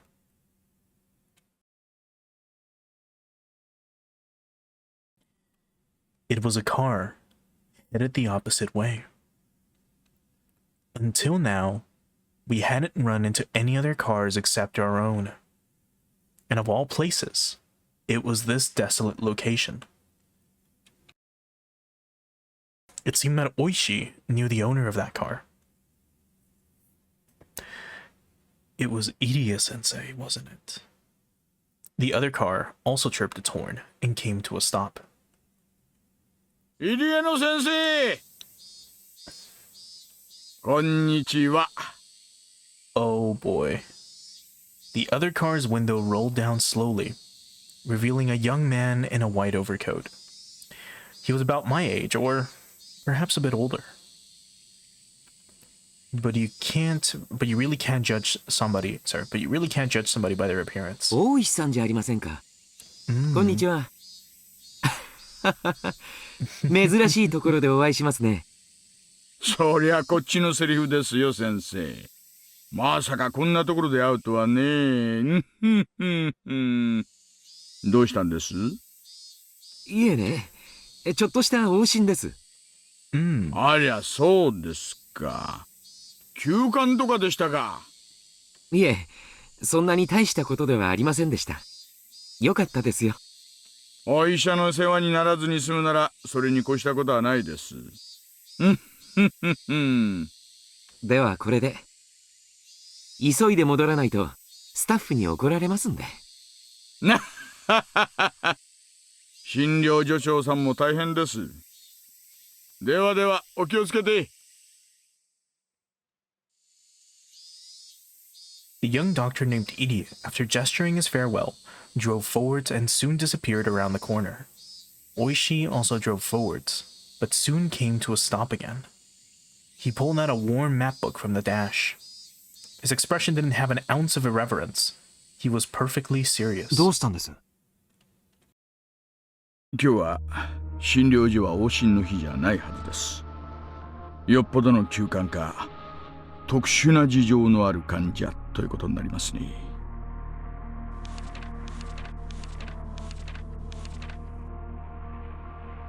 Oishi flipped through the pages, opening up to the map of Takatsuto. After that, he took a look around and started to figure out what our current location was. その旧館が怪しいということですか？言ったでしょう。高津戸地区にね、住んでる人なんてほとんどいないんですよ。今私たちがいる道はここ。入江先生はこの道に対して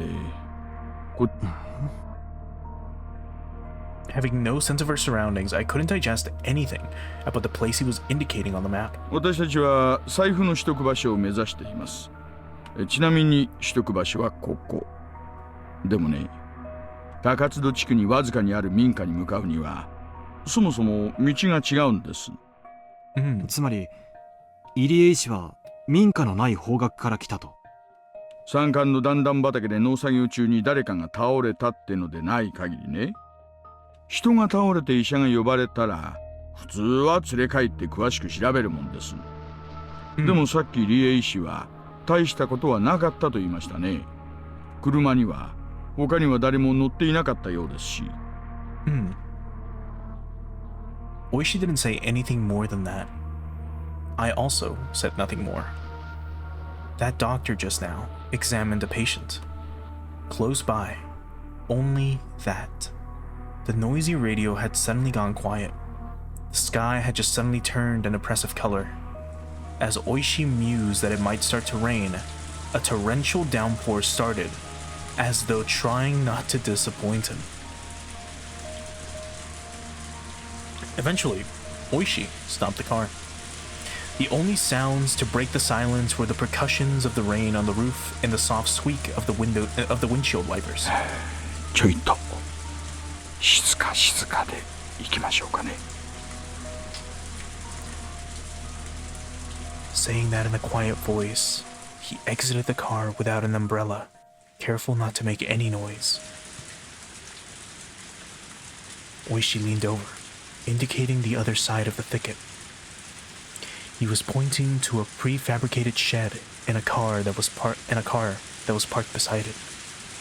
The car looked obviously well cared for. It wasn't a vehicle that had been left here for several years. あの小屋は？営林署の機材小屋です。夏場以外は利用されてないと聞きました。あの車は営林署の職員の？さあね、公用車には見えないですね。Imagine if I do it like ASMR. Oishi was playing it cool, but my nervousness was gradually increasing. 一応は念のため。I'm not gonna do that. Saying that, Oishi returned to the car. I thought he was going to get an umbrella, but he had grabbed the onboard radio instead. もしもし、大石です。聞こえてるかな？こんにちは、こんにちは。はい、沖宮 PS。大石さん、感度良好です。どうぞ。今、高津戸地区の営林署機材小屋前です。矢後地に向かう方じゃないよ。南沢から高津戸に入る方の。はい、確認しました。小屋に不審者。これより職質します。5分で連絡なかったら駐在所に連絡と大至急応援パトを送ってください。よろしくお願いします。了解しました。じゃあ行ってみましょうかね。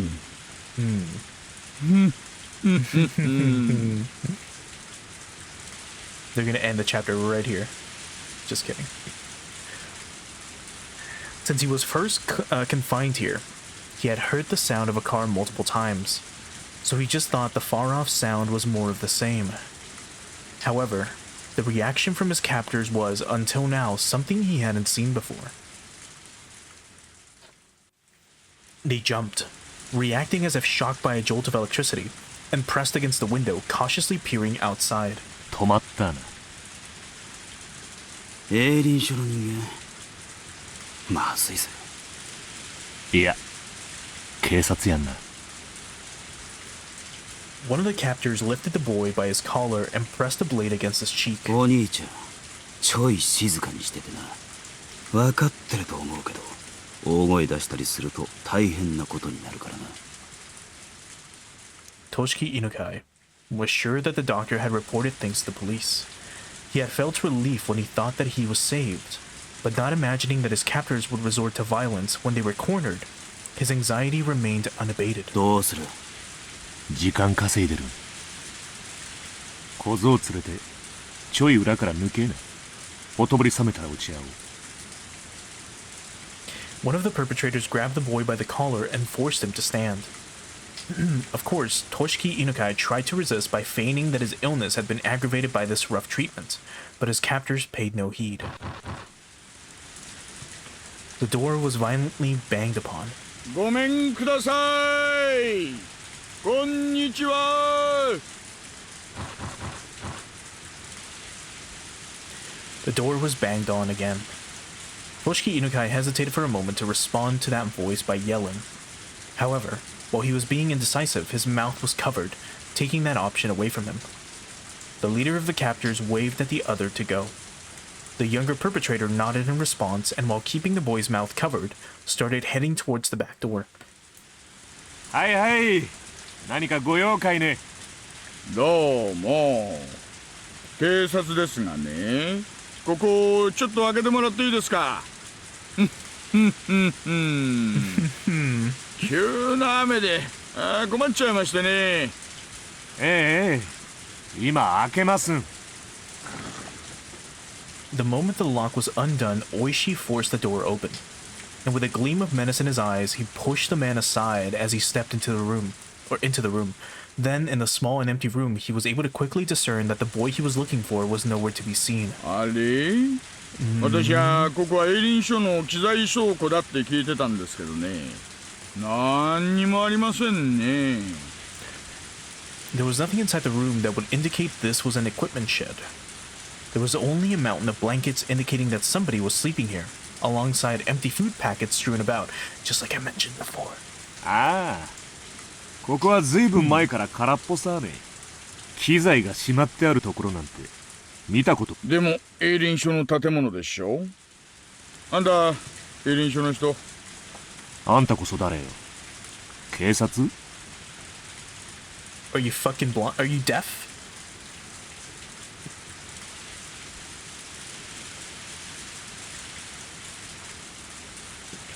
How do you do? This is the police. Would you mind opening the door? Are you deaf? Are you deaf and stupid? Anyway, the two of them glared at each other suspiciously.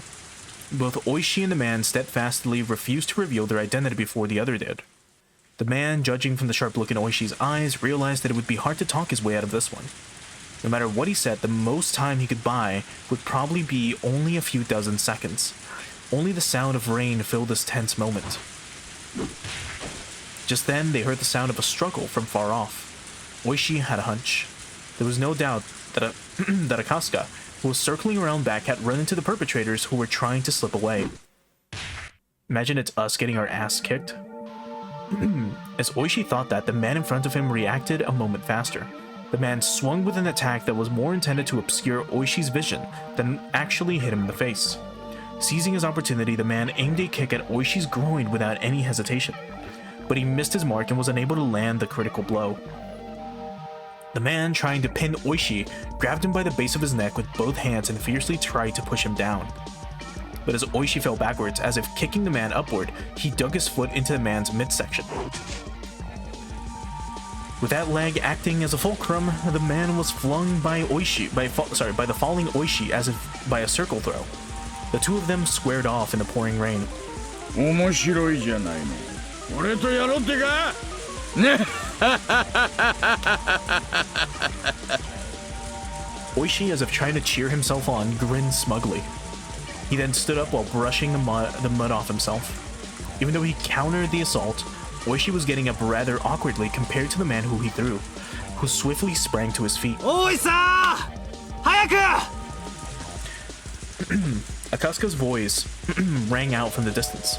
Judging from the distress in his voice, he was already engaged in a fight and wanted Oishi to reconvene with him. But Oishi's hands were full as well.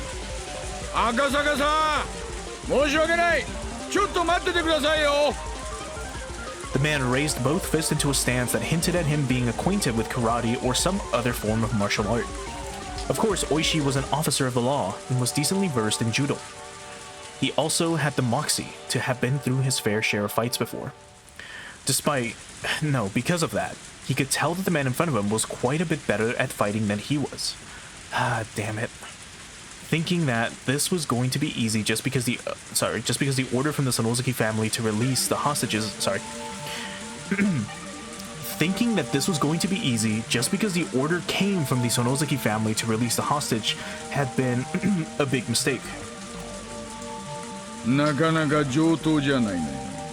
久々に胃液がこみ上げてくる感じがしますよ。Oishi-san, you sound like an anime character. Oishi played off the situation like it was no sweat. His opponent, seeing his attitude, took that to mean that Oishi wasn't going to go down easily. The man wildly charged forward, attempting to grab Oishi. If the man managed to successfully clinch from his low stance, Oishi would be tackled to the ground and end up being mounted. Uh-oh. It was something you saw often when children fought, but it was a really bad position, since you couldn't do much once you were in it. Oishi, responding to that move, also lowered his stance to collide with the man head-on. The moment they clashed, Oishi grabbed the man's lapel. As he yanked the lapel upwards, he smashed into the man's solar plexus with the elbow of the same arm. It was a move from Oishi's own personal brand of brawling judo. He then grabbed on with his free hand and attempted to throw his opponent with both hands. But the man lowered his center of gravity and swung his arms in a large arc, entwining them with Oishi's. Not only that, but he had forced both of Oishi's elbows to the outside, and Oishi, now in an awkward position, was in danger of exposing his back with his hand still clutching to the man's chest. This guy practiced Aikido or grappling, didn't he? Oishi, cursing the fact that his fingers were twisted in the man's shirt and couldn't get away, released the grip. But he was still in the awkward position of being bent over. And to top it off, at zero range, the man was able to read Oishi's movements completely as he tried to squirm his way into a better position. Oh boy. And then took the palms of his hands and swiftly clapped them over both of Oishi's ears. Oh boy. Nuts! Clapping the ears in any other martial arts except for self-defense was basically forbidden. Karate and judo didn't recognize it as a legal technique. Yeah, but this is a fucking Yakuza member, who cares? It was that much of a simple and dangerous attack. Oishi raised both of his hands as he tried to reflexively clutch at his own ears. But before that could happen, the man wrapped his arms around Oishi's neck.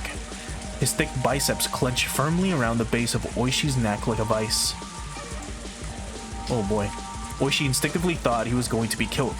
After all, it wasn't that hard to believe that a man like this, who was accustomed to fighting, would crush his opponent's neck from this position. But his opponent didn't do that.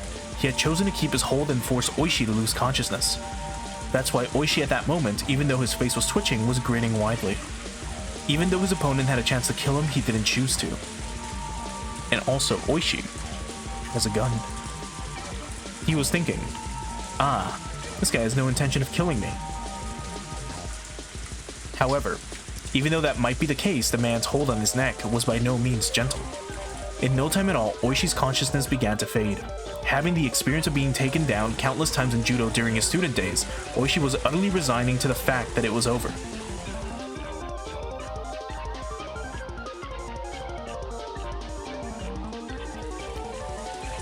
And this is a new background.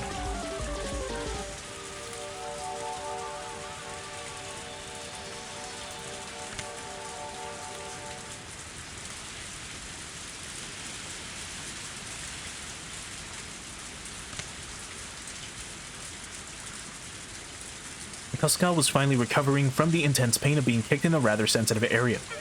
He had bumped into the captor carrying the boy by the back entrance. He had seen Toshiki Inukai's picture plenty of times, but wasn't able to immediately ascertain if the boy in front of him was the real deal, with his mouth covered in packing tape. Also, with his limited experience, it wasn't hard for him to panic over how to deal with the situation. Of course, the perpetrator didn't overlook this momentary lapse. His kick landed squarely in a critical spot, with Kasuga not even having time to call for help. As the man flung the boy over his shoulder, he headed towards the front of the shed. But upon hearing Oishi's bellowing voice, he gave up on going that direction. He then dashed off towards the forest, as if the weight of the boy slung over his shoulder wasn't even there. Akasuka was lost for a moment. Meeting up with Oishi, who was fighting with the enemy, was by far the safer option, but he couldn't just lose sight of the fleeing man. Akasuka stood up and chased after the captor's back. He ran through a short thicket, branches and fallen leaves crunching underfoot. The tips of the branches raked and clawed him, small scratches inscribing themselves on his body one after another. He kept on stepping into puddles and mud, and his shoes were soon filled with murky water. For Akasuka, traveling through this unexplored forest was, even though this was an emergency situation, extremely unpleasant. As he said that, he regretted it immediately, as it was but a waste of breath. There wasn't a thief in the world who would politely stop when told to by the police. To a city boy like Akasuka, running through this forest was an arduous task. However, it must have been no easy task either for the man carrying the minister's grandson. He neither gained nor lost his ground in his pursuit. Akasuka, upon realizing that, gained back a bit of composure. Just keep on chasing him. We are running in the same conditions. In fact, the man running with an awkward stride was at a far more of a disadvantage. They couldn't run forever. Eventually, he'd definitely trip and fall. As long as he was being hounded, he would definitely stumble. And soon his wish was fulfilled. The man who had stepped in something and lost his balance was no longer able to bear the weight of the boy, dropping him. Akasuka, in all honesty, didn't care about the perpetrator at all, just as long as he could ensure the safety of Toshiki Inukai. So if the perpetrator ran off by himself, it was perfectly acceptable. But it seemed that Toshiki Inukai was important to the man as well, and didn't choose to just run away empty-handed. Akasuka didn't know what to do in this kind of situation. His first priority should be probably to ensure that the safety of the boy, subduing his captor being less important. Grappling with the perpetrator wasn't something he planned on, but most likely it was either do or die. Akasuka's moment of indecision proved to be fatal. The man, aiming right between, or rather for both of Akasuka's eyes, struck out with a jab. Oh boy. Not wanting that, Akasuka raised both his hands to shield his face. At that moment, the man kicked his unguarded midsection. The pain almost felt like his vital organs were being squeezed out of his body, but he latched onto his opponent's leg. But his opponent didn't hesitate one bit. Leading with a seized foot, the man jumped at Akasuka, applying pressure and pushing him down. Akasuka was unable to withstand that and fell, but under no circumstances was he letting that leg go. The two men fell together in a tangled heap. The man was desperate to pull his leg free from Akasuka, but having fallen in an awkward position was unable to. The two of them rolled around on the ground, floundering about trying to gain an advantage. But Akasuka, who was holding onto his opponent's knee with both hands, and that opponent, who had complete freedom to move his upper body, were in two completely different situations. The man gained a positional advantage on Akasuka, who was still latched onto his leg and couldn't move away. He pounded full force on his head with both fists. Not only that, he found a rock nearby and beat it against Akasuka's skull. Oh boy. The difference between being hit by a fist and being hit with a rock was vast. Akasuka quickly thought of letting go of the man's leg to free his hand to protect his head, but if he let go there, the man would get away. If he didn't dig in here, everything would be for naught. The boy he was trying to save was right there. He was going to save him and go back to Tokyo. If he could do that, then it was goodbye to this freakish village. Without looking, I could tell my forehead had split open and was gushing blood. But I didn't let go of the man's leg. How could I? I won't let go. But the man realized that no matter how much he beat my head and he wasn't getting away, he used both his hands to grab my throat as if to crush my windpipe. He pulled my head back as a slight form of resistance. I pulled my head back as a slight form of resistance, but it was of no use. The man's hands enveloped my neck and began to crush it like a vice. It was less about the pain of not being able to breathe, so much as it was choking so hard I felt like I was going to throw up. It felt like my stomach was going to turn itself inside out, but I could only endure it. Damn it. My throat hurts. I won't let go. I can't let go. I don't want to be here. I wanted to resolve this and go back to Tokyo. Go back to Tokyo and talk to Yukie. All about our unborn child. We were going to talk about our bright future. I had no intention of loosening my grip. However, it loosened just a bit and the man's leg came free. The man kicked as hard as possible and I tumbled backwards. My head was spinning and I was unable to get up right away. No, I couldn't. I couldn't even put any strength into getting up in the first place. Even so, I couldn't back down. If I let him escape now, this chance would never come again. Even just catching their scent was nothing short of a miracle. If we weren't able to get the minister's grandson back here, there wouldn't be another chance. The man tried to drag the boy to his feet, but the kid was displaying some unexpected resistance, allowing me to get up unnoticed. I grasped the rock the man had just beat me over the head with. Now it's my turn. The rock should be able to supplement what meager strength I had left, adding more than enough power to my attack. My fist still wrapped around the rock, dug into the side of the man's torso. It seemed like it hurt him quite a bit. The man rolled around for a bit, clutching his side. Freed from the man's grip, the boy hid behind me. To the boy, those were the words he was waiting for the most. But the crisis was still not over. That was because even though he was still clutching at his side, the man had gotten up again and had taken a fighting stance. I could see in the man's eyes the resentment at the pain I had caused him, and the confidence that he could still beat me. If we were to clash head-on, he might even stop if my head were split open. He might not even stop if my head were split open.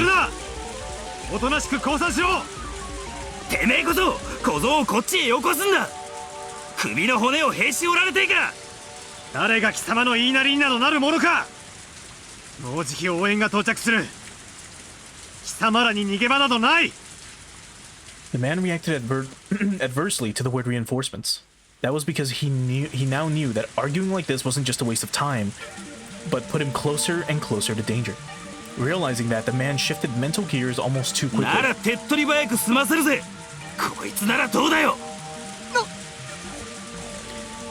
What the man pulled from his back pocket was, of all things, a gun. Of course, I'm a police officer. It's not like I don't know what a gun is, but having one pointed at me was something I'd never experienced before. Was it real?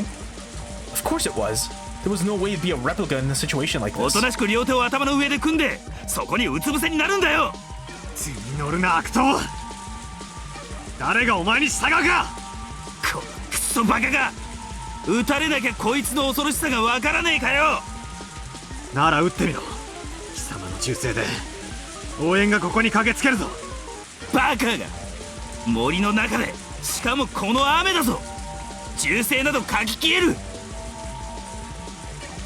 As long as he still held that gun, no matter how much I yelled at him, I was at a distinct disadvantage.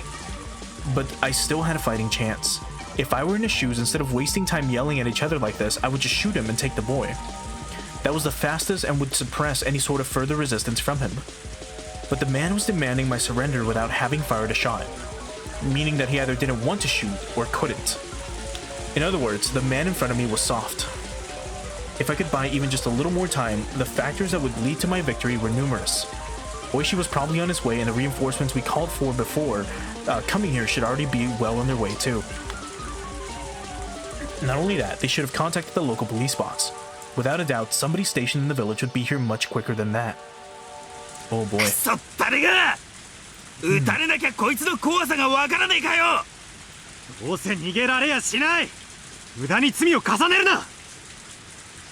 At that moment, I heard the rustling of foliage and heavy footsteps approaching.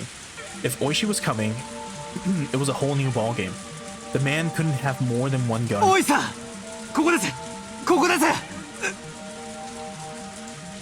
I had thought the time was on my side, but I had failed to even imagine that the enemy could also have reinforcements.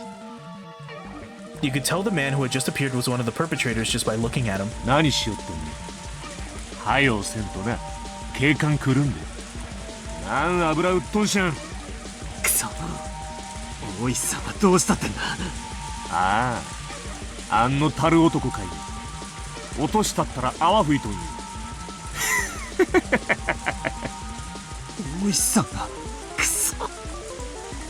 The boy, sensitive to the impending danger, curled up behind my back. Could this be? Damn it. 期待してた相方は来ないってよ。ざまあねえぞ。観念するのはてめえの方だ。As I backed up against a large tree while still protecting the boy, the second man also pulled out a gun. 2回しか言わねえ。頭抱えてそこにうつ伏せになるんよ。断る。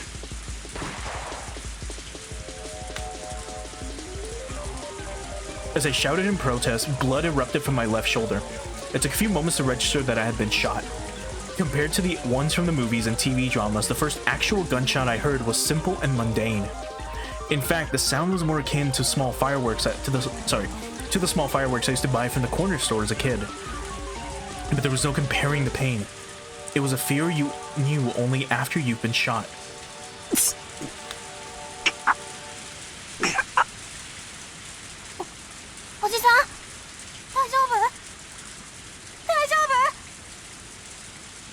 The boy in his confusion tugged at my clothes, agitating the wounds even further. I wanted to put on a bold face and reassure him, but my voice was hoarse and had the opposite effect. 大丈夫。すでに応援は要請してあるんだ。すぐに警官隊が駆けつけてくれる。警官が来る前にお前ん額にもっぱつくれちゃる方が早いね。無駄な殺生すなっちゅう本家に言われとんか加減しとん。あんまりなめとんと容赦せんとよ。 This was bad. It was very, very bad. The second man was completely different beast than the first. He had no signs of indecisiveness or mercy. If this man said he'd shoot, he'd shoot. He wasn't somebody that a man like me could buy time from. I really hated to admit it, but at that moment, the image of Yuki's smiling face crossed the back of my mind. I knew what that meant. I was warning myself to not throw my life away over a matter of pride. Of course, I didn't want to die here. I was just starting a new life with Yuki, and I wanted to see the face of our soon-to-be-born child. Why should I risk my life for some minister's grandson when I was at such a critical juncture in my own life? Damn it. I needed to stop rambling at myself. So what do I do now? Give up the boy and extend my own life? What a good idea. Everybody's life is precious. My own life was in danger. Nobody would blame me. God damn it, it hurts. It hurts. If I had known it would be this painful, I wouldn't have played the tough guy. My biggest miscalculation, though, was the sound of the gunshot was far quieter than I imagined. If it was only that loud, it would be drowned out by the rain in the forest. It wasn't something that somebody far away could hear. Oh yeah. So, if you recall, at the start of the game, we had one of these moments, right? And we went for the being like you would get the opportunity to either like see the correct option or see the wrong option. And I went with this specifically, and again, I mentioned that in part 1, we're basically going to be showing off the right path to take. Normally I would show off what happens if we watch for an opportunity, but as far as I know, if I recall from the I don't remember if we covered this in like the post-chapter discussions or if it was when I was talking to Billy off stream, but essentially the console versions have these like split paths, right? Where you can either choose the right or wrong answer, and then something happens. And usually all of the wrong answers are some kind of death. So we're just gonna plead for our lives. くそ待てくれよ死にたくないよあんこっちだって死なせとうない分かればええん分かれば撃つなよ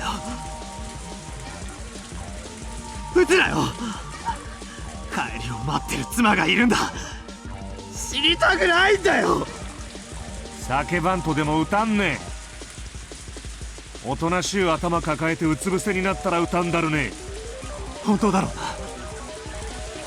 うな約束は守れよ絶対だぞ男と男の約束だぞ守ったの男と男の約束しやよ守れよじゃあうつ伏せになるか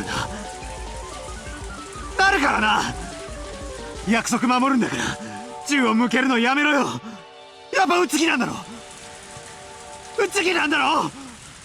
俺が撃つついになったら後頭部を撃つ気なんだろ歌んねわかった。しまってる。銃はしまってる。男と男の約束しやねえ。ドンヌ。これなら文句ないんて。ねえ、極めて文句ないですよ。Oh my god, Oishi comes out of nowhere.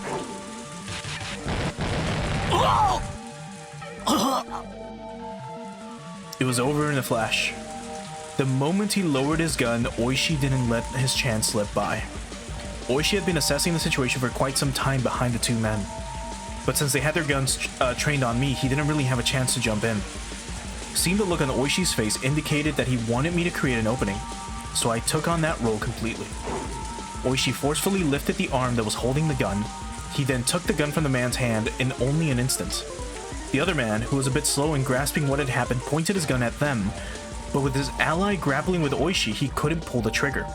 If that man was the one that was wrestling with Oishi at the moment, he might have shot without hesitation. But this man wouldn't shoot. He couldn't shoot. Oishi kicked the other man away while aiming the stolen gun with his left hand out of his own. With the guns akimbo, he was aiming at both men at the same time. Checkmate da. It was perfectly played. But heedless of the guns pointed at them, the men shouted, "Scram!" as they scattered away at full speed. It was over in an instant. Those two running away without putting up a fight was honestly unexpected. Oishi, quietly clicking his tongue in admonishment, slipped both guns into his pants pockets. Oh boy. あいつらもよく知ってるな。何をですか？逃げてる背中を警官は撃てませんからね。私も退職金が惜しいもんで。Oishi and I grinned at each other. 君が犬飼俊樹君？犬飼検察大臣のお孫さん？はい。これはでかい事件になるかな？ I'm trying to see if the kid has like a portrait at some point. どうせトカゲの尻尾切りになるんでしょうけどね。Nope. Oishi smiled amusedly. The fact that the Onigavchi Guardians, or rather the Sonozaki family behind them, was pulling the strings was apparent, but proving it wouldn't be easy. And, with apologies to Oishi, this incident was unlikely to go public. If this caused an uproar, it would obviously lead to the minister losing his office. With HQ having decided that doing so was in the national interest, this would probably be cleaned up quietly. It might be a rough way of saying it, but this was born in the shadows and was going to die in the shadows.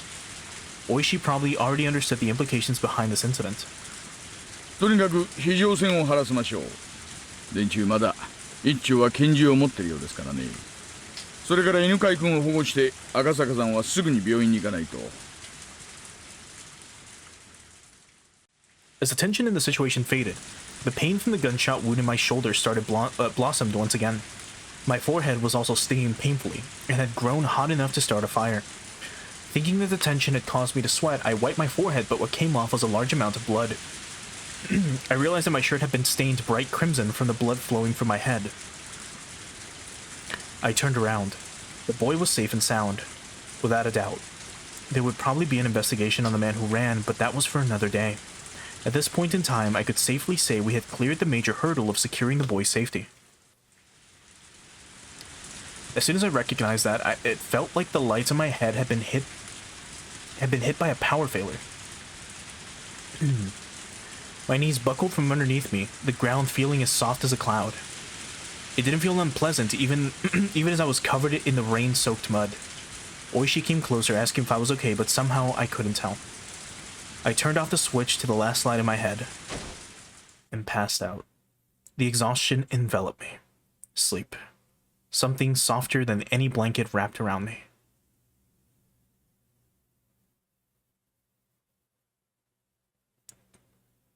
Imagine that's the end of the whole chapter. Like, that's it. Chapter 4 ends here. In Chapter 4. Or in Sub-Chapter 4.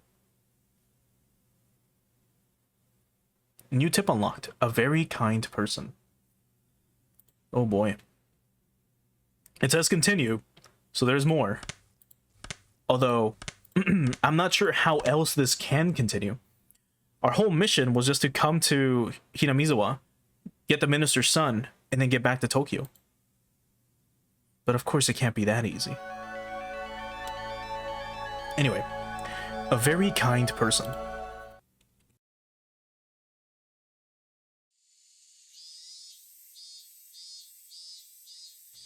Patients admitted to the hospital can only accept calls at fixed times. That's why she wouldn't be receiving a call from him today. Yesterday, she had teased him that he got lonely easily, so he might have struggled with the idea of calling her sooner. That was much easier to imagine rather than he might just be too busy to call. Because he's just that type of person. Yukiya, whispering that, smiled to herself. The announcement that visiting hours were over played over the hospital intercom along with some music. She exchanged pleasantries with the family of the patient that was staying in the same room as her. Probably eager for his mother to be discharged, their small child was wearing a beaming smile. That child's mother was pregnant in the bed next to mine with what may be their new brother or sister. They were probably ready to burst with expectations, dreams, and worries of having a new sibling. The joys of a growing family. Bathing in those warm feelings, I stroked my own belly, which had grown quite large. I had talked with him about how many children we wanted to have. We talked about how if we had 3, it would certainly be lively. However, there was the inescapable worry of whether I would be able to handle giving birth that many times. でもそんなことを不安に思って出産を嫌う母なんていないですものね。Yukiya, smiling as she said that to herself, gently stroked her stomach. The Metropolitan Police Safety Division. The place where the man's sense of justice had led him. That person was actually a very gentle and very fragile person. I didn't talk much about the specifics, but I didn't think he was suited for the assignment he was on right now. But as long as he said he was going to try his best, I would watch over him warmly. あなたのお父さんはね、とっても頑張り屋さんなのよ。こちょこちょこちょこちょ。Yukiya seemed to be enjoying herself as she talked to her own belly. At that moment, Yukiya suddenly became concerned about something and looked out the window. It used to be this time. Long ago, she remembered that when she was little, around this time in the countryside where her grandmother lived, the Higurashi would fill the air with their chorus. Don't tell me she used to live in this far-off village of Hinamizawa. This was the middle of Tokyo. Unlike in the countryside, you couldn't hear the song of the Higurashi. But for some reason, at that moment, Yukiya felt that she wanted to hear that song. God, can you imagine? She actually has, like, she's tied to the 3 families in some way, shape, or form. That would be insane if that happens with Yukiya.